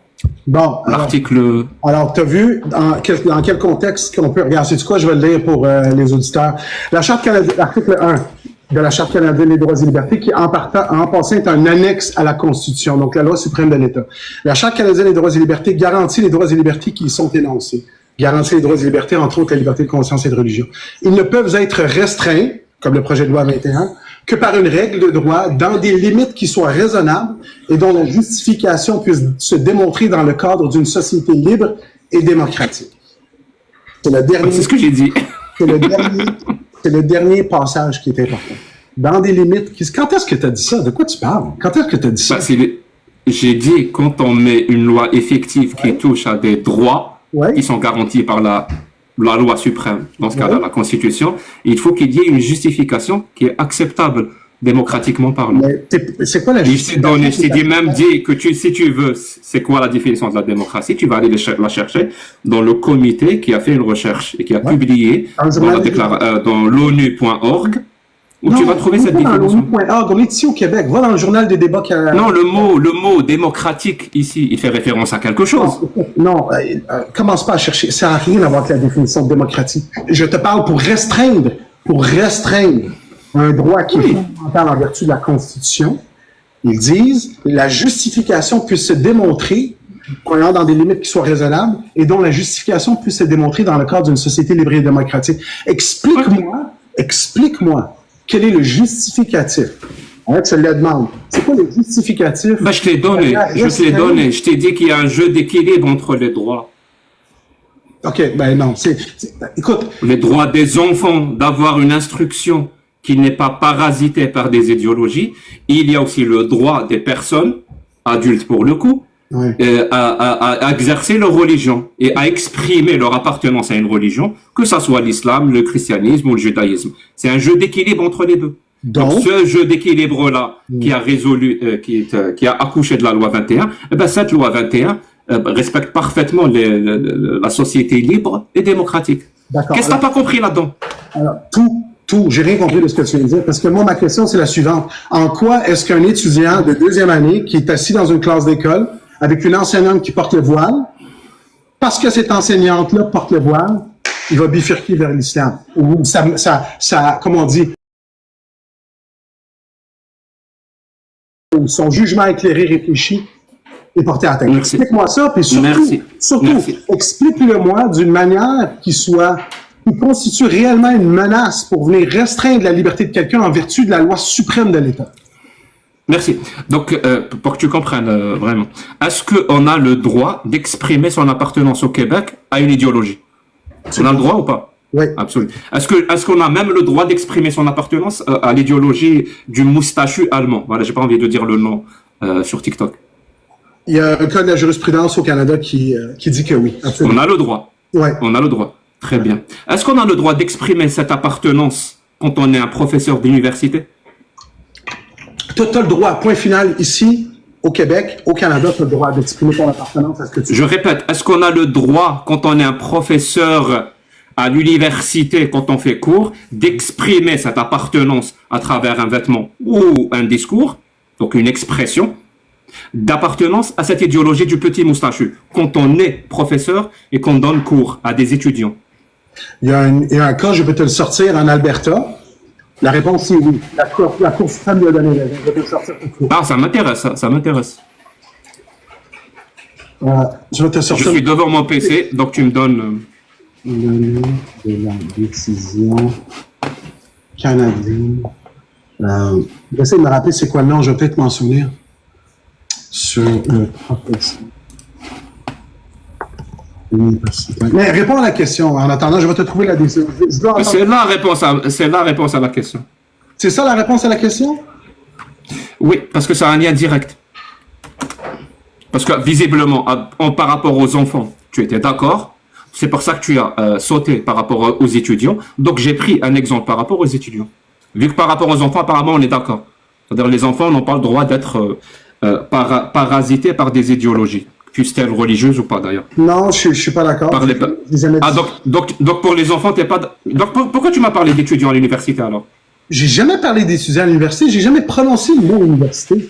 J'ai dit, explique-moi en quoi une enseignante qui porte le voile représente un danger pour un étudiant ou un élève, que ce soit de deuxième année du primaire ou que quatrième année du secondaire ou à la garderie, parce qu'elle porte le voile. En quoi est-ce qu'elle fait preuve de prosélytisme? C'est ça ma question. Et surtout, il faut que ton explication soit assez forte pour justifier qu'on restreigne son droit à la liberté de conscience et de religion en vertu de la loi suprême de l'État. C'était ça ma question. J'ai jamais parlé d'université.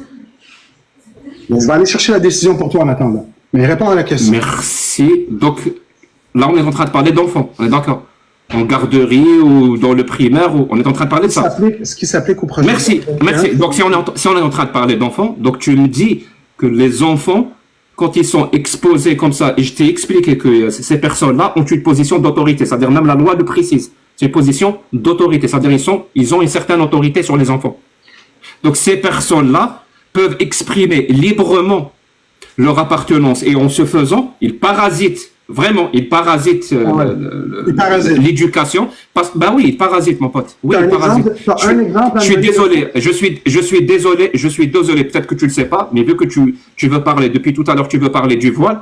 Ben oui, exposer des enfants au port du voile, c'est parasiter leur croissance. Parce que le voile n'est pas un vêtement anodin. Pour être plus précis, parce que le nom voile, c'est plutôt un nom occidental, parce que le mot exact, c'est hijab. Et hijab, si on veut le traduire, ça devient rideau. Donc ce vêtement-là n'est pas un vêtement normal. C'est pas une casquette. C'est pas un t-shirt des Hobbs. Tu comprends ça? Oui, c'est une idéologie. C'est une idéologie qui a parfaitement la liberté de s'exprimer au Québec et au Canada. Mais c'est une idéologie qui met en avant l'inégalité en termes de droits. L'inégalité en termes de droits entre les hommes et les femmes. Et l'inégalité en termes de droits, je vais finir, parce que tu m'as demandé des preuves, moi je vais te les donner. Hein.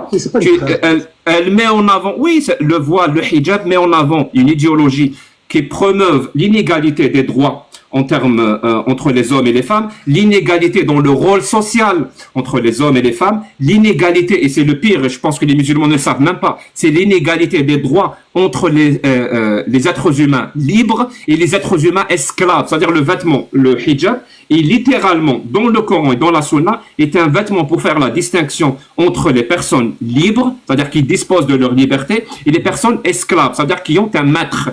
C'est le vêtement a pour but ça. C'est-à-dire les gens, est-ce qu'ils ont le droit de défendre ce genre d'idéologie? Oui, ils ont le droit. Absolument. Ça s'appelle la liberté d'expression.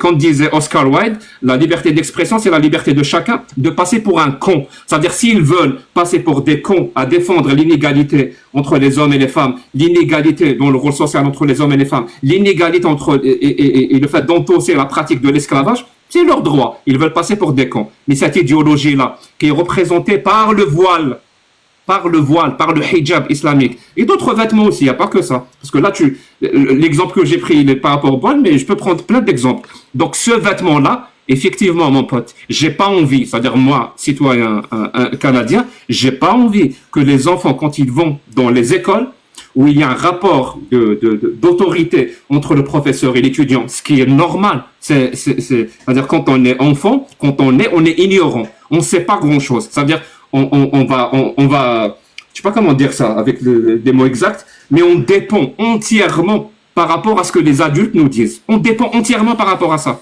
Et on est programmé pour les croire tellement. C'est-à-dire l'évolution a fait en sorte qu'on doit être obligé de croire les adultes, entre autres les parents et entre autres les professeurs. C'est-à-dire si la religion et les religions utilisent ce rapport-là pour leur dire que c'est normal de distinguer les femmes libres et les femmes esclaves, c'est normal de distinguer les hommes et les femmes et que la mixité n'est pas quelque chose de bon. Je suis désolé, mais j'ai pas envie que mon enfant soit exposé à ça. Et tu as demandé des exemples. Je vais te donner des exemples. Tout à l'heure, je t'ai cité un exemple. Tu as passé sur cet exemple comme si c'était pas important. Pourtant, c'est extrêmement important. Ce qui s'est passé à Bedford. C'est extrêmement important ce qui s'est passé à Bedford. On a un exemple parfait de discrimination, d'intolérance, de pratiques imposées, de rejet, de prosélytisme. C'est un exemple parfait. Et le rapport lui-même précise que c'est pas un cas isolé. Il te faut quoi? Et sérieusement, il te faut quoi? Toi, l'avocat, est-ce que tu es un avocat qui défend les droits et libertés ou tu t'en fous des droits et libertés? Le seul droit que tu défends, c'est le droit de la religion. La religion n'a pas de droit. Je pense que tu es une personne qui ne défend pas les droits et libertés si tu penses, premièrement, que toutes les femmes voilées portent le voile en vertu de la définition que tu viens de donner, toi. Il a jamais dit ça. S'il y a une femme qui porte le voile pour une raison qui lui est personnelle, alors tout ton raisonnement vient de tomber. OK? Parce que là, ce que tu viens d'appliquer, tu parles de généralisation depuis tantôt, tu viens de généraliser le port du voile. Là. Dans le fond, ce que tu viens de dire, c'est que toutes les femmes portent le voile pour la même raison. C'est pas du tout ce qu'il a dit. C'est pas du tout ce qu'il a dit. Non, mais écoute, je suis en train de lui parler. Pourquoi est-ce que t'es pas capable de l'interrompre, puis toi, tu viens m'interrompre à toutes les 2 minutes à chaque fois que je parle? Parce que à chaque fois, tu fais les hommes de paille. C'est chiant. Non, confiance, je fais les hommes de paille. Il vient de donner une définition, on est en train de parler d'élèves et d'étudiants. J'ai dit, est-ce qu'il y a un cas de prosélytisme? Il vient de me citer un cas, puis on vient d'appliquer ça à l'ensemble de la population, puis on vient restreindre une liberté fondamentale, qui est le droit de la liberté de conscience, basé sur un cas qui a fait la nouvelle. Par définition, la nouvelle, c'est un phénomène qui est rare. Autrement, elle ne ferait pas la nouvelle. Dans l'entièreté, dans la fonction justement éducative à l'école, les femmes qui portent le voile n'ont aucun problème, n'ont jamais eu de problème. Mon point là, c'est que c'est juste un gouvernement qui voulait marquer des points politiques, puis qui a parti une polémique qui est basée sur aucune menace réelle. Mon point dans tout ça, c'est que pour restreindre la liberté de quelqu'un en vertu de la charte, il faut faire face à une menace qui est réelle, que tu es capable de prouver de manière concrète et qui est récurrente. Autrement, ce qu'on fait, c'est qu'on s'avance dans un jeu qui est dangereux et on ouvre une boîte de Pandore qu'on sera jamais capable de refermer par la suite. C'est extrêmement dangereux lorsqu'on donne au gouvernement le pouvoir de venir dicter à une personne comment s'habiller. Parce que son raisonnement, je peux l'appliquer à plein d'autres symboles. Une femme qui s'en va enseigner en mini-jupe, une femme qui s'est tatouée à la face avec des signes de je sais pas trop quoi. En bout de ligne, tu es libre d'être ce que tu veux, puis il faut faire confiance au jugement des enfants et surtout à l'encadrement qu'ils ont dans la maison. Parce que si on applique la même logique à Jack, je sais pas dans quel foyer il a grandi, quelle sorte de pratique on faisait, mais je prends pour acquis que ses parents ont les mêmes croyances que lui. Right, Jack? Parce que toi, tu as grandi là-dedans. Est-ce que tes parents ont exactement la même façon, les mêmes croyances que toi? Que moi ou que toi? Que toi. Ben non, moi je suis athée. OK, donc tes parents sont pas athées. Pourtant, tu as grandi dans cette maison-là, ils étaient en position d'autorité avec toi. Alors, qu'est-ce qui s'est passé? Tu étais un cas d'exception? T'es sérieusement en train d'invoquer un cas pour expliquer quelque chose? Ben, tu as fait la même chose. En bout de ligne, les enfants, là, faut leur faire confiance. C'est pas parce qu'ils sont enseignés. T'es un avocat, normalement, t'as pas le droit de raisonner comme ça. C'est pas normal que tu raisonnes comme ça. C'est pas normal que je dise que c'est dangereux pour un gouvernement. Et si mes parents, je sais pas moi, ils ont pas arrêté de m'inculquer, de m'endoctriner l'idéologie du petit moustachu et la détestation des juifs, où ils appellent au pragmatisme de plein de personnes, ils ont pas arrêté de faire ça, et moi j'ai grandi, et j'ai pu exercer mon esprit critique, et j'ai pas adhéré. Est-ce que tu vas dire, ah, vous voyez l'exemple de Jack? Finalement, Jack, ils lui ont fait tellement d'endoctrinement pour des pratiques atroces, ça n'a pas marché sur lui. C'est la preuve que ça ne marche pas. Tu crois que c'est comme ça que ça marche? Le raisonnement critique, la réflexion rationnelle, ça ne marche pas comme ça. Si on utilise ton jugement, là, tous les étudiants qui sont dans une classe, où est-ce que la professeure, où est-ce que l'institutrice porte le voile, essentiellement, elle va faire du prosélytisme, puis elle va les amener à adhérer à sa vision, ce qui n'est pas vrai, ce qui est faux, parce que c'est pas une généralité ici. En fait, c'est pas ce que j'ai dit, et même si c'était ce que j'ai dit, ben, on a le cas Bedford. Tu réponds toujours pas sur Jack, ça. c'est un projet de loi qui vise la femme musulmane, qui vise le port vestimentaire. Prouve-le. Parce que stratégiquement, c'était ça qui leur amenait. Parce que on fait de la projection stratégique. Il n'y a pas de souci. Donc ton seul argument, c'est je projette ma propre incompréhension. Et j'appelle ça stratégique. Ça fait des années, Jack, qu'on fait le débat sur le port du hijab, autant en France qu'au Québec. Viens pas me dire comme quoi c'est un débat qui est inexistant. Ça dérange une femme qui porte le voile. Moi, juste... Très bien. Pourquoi toi, le voile ne te dérange pas? Je m'en fous de ce que le monde pratique comme religion. Je m'en fous. Il n'y a pas de souci. Moi aussi, je m'en fous. Mais est-ce que le voile, le hijab islamique, toi, te dérange ou pas? Non. Et pourquoi tu ne le mets pas? OK. Vas-y, Je suis vraiment sérieux. Ouais. S'il y a un vêtement qui te dérange pas, que tu acceptes, pourquoi tu ne le mets pas? Parce que je trouve ça laid. Donc il te dérange, ça veut dire que tu trouves le voile laid. Donc il te dérange quelque part. Je me trouve plus beau à montrer mon crâne rasé puis ma barbe. Très bien. Est-ce que le fait qu'il soit laid, c'est la seule chose qui te dérange dans le voile, ou il y a autre chose qui te dérange dans le hijab? Je sais pas, il va falloir que j'y pense. Mais moi, quand je vois une femme qui porte le hijab, je me pose même pas la question de pourquoi qu'elle pose. Sais-tu pourquoi? Parce qu'on est dans un société libre et démocratique où est-ce qu'elle a le droit de sa liberté de conscience. Point barre. Un droit que je défends. De quoi tu parles? C'est un droit que je défends. Et je le défends mieux que Mais toi. clairement pas, parce que t'es pas... Je le défends mieux que toi. Je le défends sans faire l'amalgame, sans tomber dans le paternalisme, et en mettant en avant non seulement la charte, la déclaration des droits de l'homme, et la démocratie, et même l'humanisme. Je défends ce droit-là. Contrairement à toi, toi qui le défends, parce que depuis tout à l'heure, tu accuses de stratège ou de stratéger les autres, c'est toi qui défends le voile pour des considérations stratégiques. Juste pour passer aux yeux des musulmans, alors que tu sais même pas définir ce que c'est qu'un musulman, tu sais même pas ça, tu peux même pas dire de toi si tu es musulman ou pas, tu veux juste passer auprès des musulmans comme étant quelqu'un qui est de leur côté. Mais si vraiment sur ce stage-là, entre toi et moi, pour savoir qui est vraiment aux côtés des musulmans, ce n'est absolument pas toi, c'est moi. Je suis, et je le dis, hein, et j'ai de bonnes raisons de l'affirmer, entre toi et moi, c'est moi le meilleur ami des musulmans. Ce n'est absolument pas toi qui veux les garder absolument, même à leurs dépens, juste pour avoir un accès, pour les manipuler, tu veux les garder dans ton gérant, même si le prix à payer, c'est justement la liberté de ces femmes, et la liberté de ces hommes, et la liberté de ces enfants. C'est-à-dire que tu es prêt à sacrifier l'égalité, tu es prêt à sacrifier la mixité, tu es prêt à sacrifier tout ce qu'il faut juste pour avoir de l'influence auprès des musulmans. Et je trouve ça pathétique. Je te le dis, hein, c'est littéralement ce que je pense. C'est pathétique. C'est toi qui es pour... Je suis pas malade. Je suis parfaitement sain d'esprit. C'est toi qui es pour un projet de loi pour venir restreindre les libertés individuelles, entre autres de la femme musulmane. Tu vas venir me taxer comme quoi je suis quelqu'un qui est pas pour l'égalité. T'es un vrai malade dans ta tête. Vas-y, ma soeur, parle. Je t'ai carré de l'entendre. C'est un clown, ce gars-là. C'est un clown. Son expertise, c'est dans l'islam, point barre. Moindrement qu'on est capable moindrement qu'on est en train de parler de droit, puis de projets de loi contemporains, puis de causes contemporaines, ce gars-là, il ne sait pas de quoi il parle. Puis malheureusement, les gens dans le chat pensent que c'est quelqu'un parce qu'il part dans un monologue où tu me fais penser à Mathieu Bock-Côté.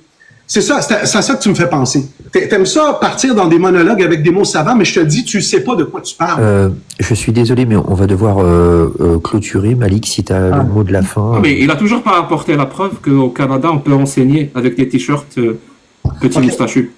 Bah oui, moi j'attends toujours. Parce que ça m'intéresse, Jordan. Si c'est vrai, je dois l'inclure dans mon analyse. Tu comprends ça, Jordan? Oui, pas de souci.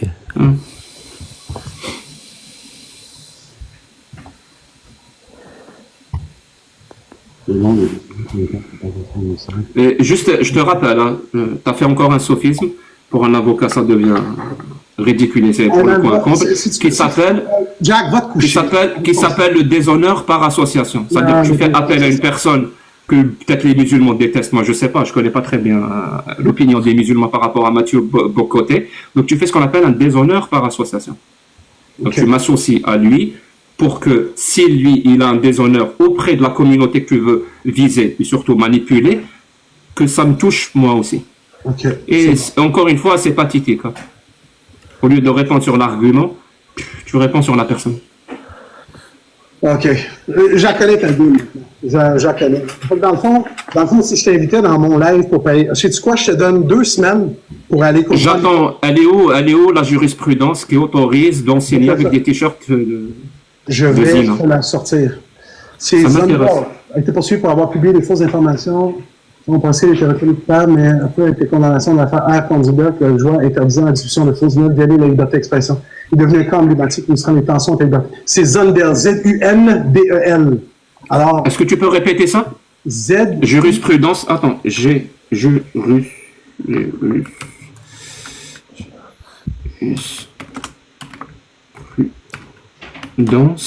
Ouais, j'écris quoi? Alors voilà. Zondel, Z-U, tréma, N comme Nancy, D comme David, E-L comme Zondel.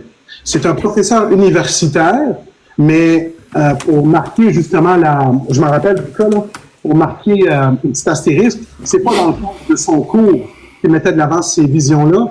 Il faisait ça en marge de ses cours, il propageait du matériel qui niait l'existence des chambres à gaz. Puis à cause de ça, il l'a mis dehors. Elle a mis dehors. Ouais. J'ai pas compris. Donc il a été viré. Ouais, je vais te le lire.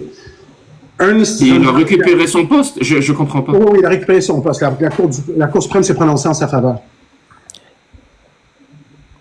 il jugeait que la loi interdisant la diffusion de fausses nouvelles violait la liberté d'expression. C'est quoi le rapport avec ce que tu as affirmé? Non, mais tu m'as parlé de... C'est la liberté d'expression. On parlait de la liberté d'expression. Tu parlé d'un... Oh, je t'ai dit, est-ce que tu peux enseigner à l'université avec un t-shirt du petit moustachu? Tu m'as dit qu'il y a une jurisprudence au Canada qui légalise ça. Okay, c'est quoi le rapport? Non, Jack, c'est pas ça que tu m'as dit. Tu m'as dit si tu pouvais avoir des croyances... Le live est enregistré. Le live est enregistré. Tu m'as dit si un professeur universitaire pouvait avoir des croyances par rapport au petit moustachu, c'est-à-dire une idéologie quelconque, je t'ai dit... Bien sûr qu'elle a le droit. Tout le monde a le droit d'avoir n'importe quelle croyance. OK, avec un t-shirt? Non, bien sûr que non, t'as pas le droit. Mais c'est quoi ce truc? Non, mais t'es avocat. Je t'ai mal entendu. Non, t'as pas le droit d'enseigner avec ça. Je pense qu'on a fait le tour, là, il faudrait conclure, Malik. On a fait plusieurs fois le tour. Ouais. Est-ce que tu avais quelque chose à dire pour conclure, Malik, en quelques mots? Pour conclure, je pense que là, on va sortir du débat sur l'islam. Présentement, il y a des termes qui sont incompris dans l'espace politique québécois. Des termes comme laïcité, des termes comme accommodement raisonnable. Et la charte, elle est incomprise. Et parce que ces termes-là ne sont pas compris au niveau des citoyens, et je blâme les médias pour ça, qui sont avides de scandales et qui mettent de l'avant énormément de désinformation par rapport à ces termes-là. Parce que ces termes-là sont incompris, il y a une récupération politique qui devient de plus en plus facile et on cible énormément les musulmans et surtout la femme musulmane lorsqu'on fait avancer des projets de loi comme le projet de loi 21, comme la Charte des valeurs de Bernard Drinville. Et à chaque fois, ça marche, parce que ça marque des points avec une population qui est de plus en plus intolérante vis-à-vis la présence des gens de confession musulmane ici au Québec. Et je trouve que c'est un jeu qui est dangereux. Et à cause de ça, on a un des plus gros taux de chômage ici au Québec. Quand je parle nous, là, je m'en fous des amalgames dont tu parles. Là. Les personnes maghrébines, les personnes issues, parce qu'on s'entend que c'est la plus grosse diaspora ici, les gens qui sont issus des pays comme le Maroc, l'Algérie, la Tunisie, ont un taux de chômage qui est extrêmement élevé par rapport à la moyenne nationale, parce qu'il y a énormément de préjugés versus notre communauté à nous autres. Et il y a des cas de discrimination envers nous. Et c'est important de s'attaquer, c'est important de parler de ces choses-là. Puis, ce que vous faites, je le respecte, vous avez le droit de le faire, puis je le répète, vous avez le droit de le faire. Moi, je ne veux pas embarquer dans ces débats-là, de commencer à interpréter ce que les gens ressentent à leur foi. Ça appartient, pour moi, c'est une relation avec le divin qui est personnelle. Par contre, je trouve qu'on n'aide pas notre cas avec des débats comme ça. Je le pense vraiment. Tantôt, il a mentionné que c'est lui le meilleur ami des musulmans. Honnêtement, il y a une contradiction lorsqu'il supporte un projet de loi qui a été mis de l'avant stratégiquement pour cibler la femme musulmane, et c'est pas moi qui le dis. Ça a été rapporté à plusieurs reprises, et je t'invite à aller lire, justement, le mémoire du barreau du Québec, lorsque le projet de loi 21 a été mis de l'avant, puis le mémoire du barreau canadien qui a été déposé en Chambre des communes, qui allait contre le projet de loi 21. En bout de ligne, ceux qui sont pour le projet de loi 21, là, c'est des citoyens qui sont mal informés sur ces questions-là et des politiciens qui veulent marquer des points. Et malheureusement, j'en reviens pas que quelqu'un comme Jack supporte ce projet de loi-là, alors que l'ensemble de la communauté juridique et philosophique ici au Québec s'est prononcé contre. Ok. Merci pour ton passage. Je peux un dernier mot? Allez, vas-y, Jack, un dernier. Ouais. Je réitère mon affirmation que je suis le meilleur ami des musulmans, et pour la simple et bonne raison que je suis le pire ennemi d'Allah et du prophète. C'est ce qui fait de moi le meilleur ami des musulmans, contrairement à ce que tu penses. Et je suis le meilleur ami des croyants, justement parce que je suis le pire ennemi des croyances farfelues, des croyances horribles, obsolètes, caduques, barbares parfois, qui n'ont plus cours à notre époque, surtout en 2025. Je pense qu'on a assez progressé. Donc, je suis le meilleur ami des musulmans parce que mes valeurs sont basées sur l'humanisme, donc sur les personnes et leur dignité, absolument pas sur les idéologies et leur dignité. Moi, je pense que les idéologies n'ont aucune espèce de dignité. C'est pas des personnes. Le plus important, c'est les personnes, leur liberté, leurs droits et leur dignité. Ça passe avant tout. Et si tu fais ça, c'est-à-dire si tu es vraiment humaniste, ben forcément, tu deviens forcément ennemi, peut-être même ennemi mortel, contre toute idéologie qui a pour but de rabaisser les êtres humains dans leur dignité et de les rabaisser dans leurs droits. Exemple, tu as cité le voile, je vais le reciter. Exemple, le droit n'a absolument pas pour but de faire émanciper la femme musulmane. Au contraire, il a pour but de la rabaisser, de la mépriser dans sa dignité, dans sa féminité et dans plein de choses. C'est-à-dire même la mixité refuse absolument tout. Et le porte-étendard, si je peux m'exprimer ainsi, de cette idéologie qui méprise les femmes et les hommes, mais surtout la femme, c'est le hijab, malheureusement. Donc je continuerai à être le meilleur ami des êtres humains aux dépens des idéologies, furent-elles religieuses, et donc le meilleur ami des musulmans, parce que les musulmans, jusqu'à date, c'est des êtres humains comme tout le monde. Tu as dit qu'on va continuer dans cette société à avoir des problèmes parce que la laïcité est mal définie, la charte est mal définie, les droits sont mal définis. Je suis d'accord avec toi, ils sont très mal définis. Et je sais pourquoi. Parce que jusqu'à présent, c'est des gens comme toi qui s'occupaient de cette tâche de les définir. Et comme eux ne le comprennent absolument pas, bien sûr que c'était mal défini. Mais ça, c'était avant.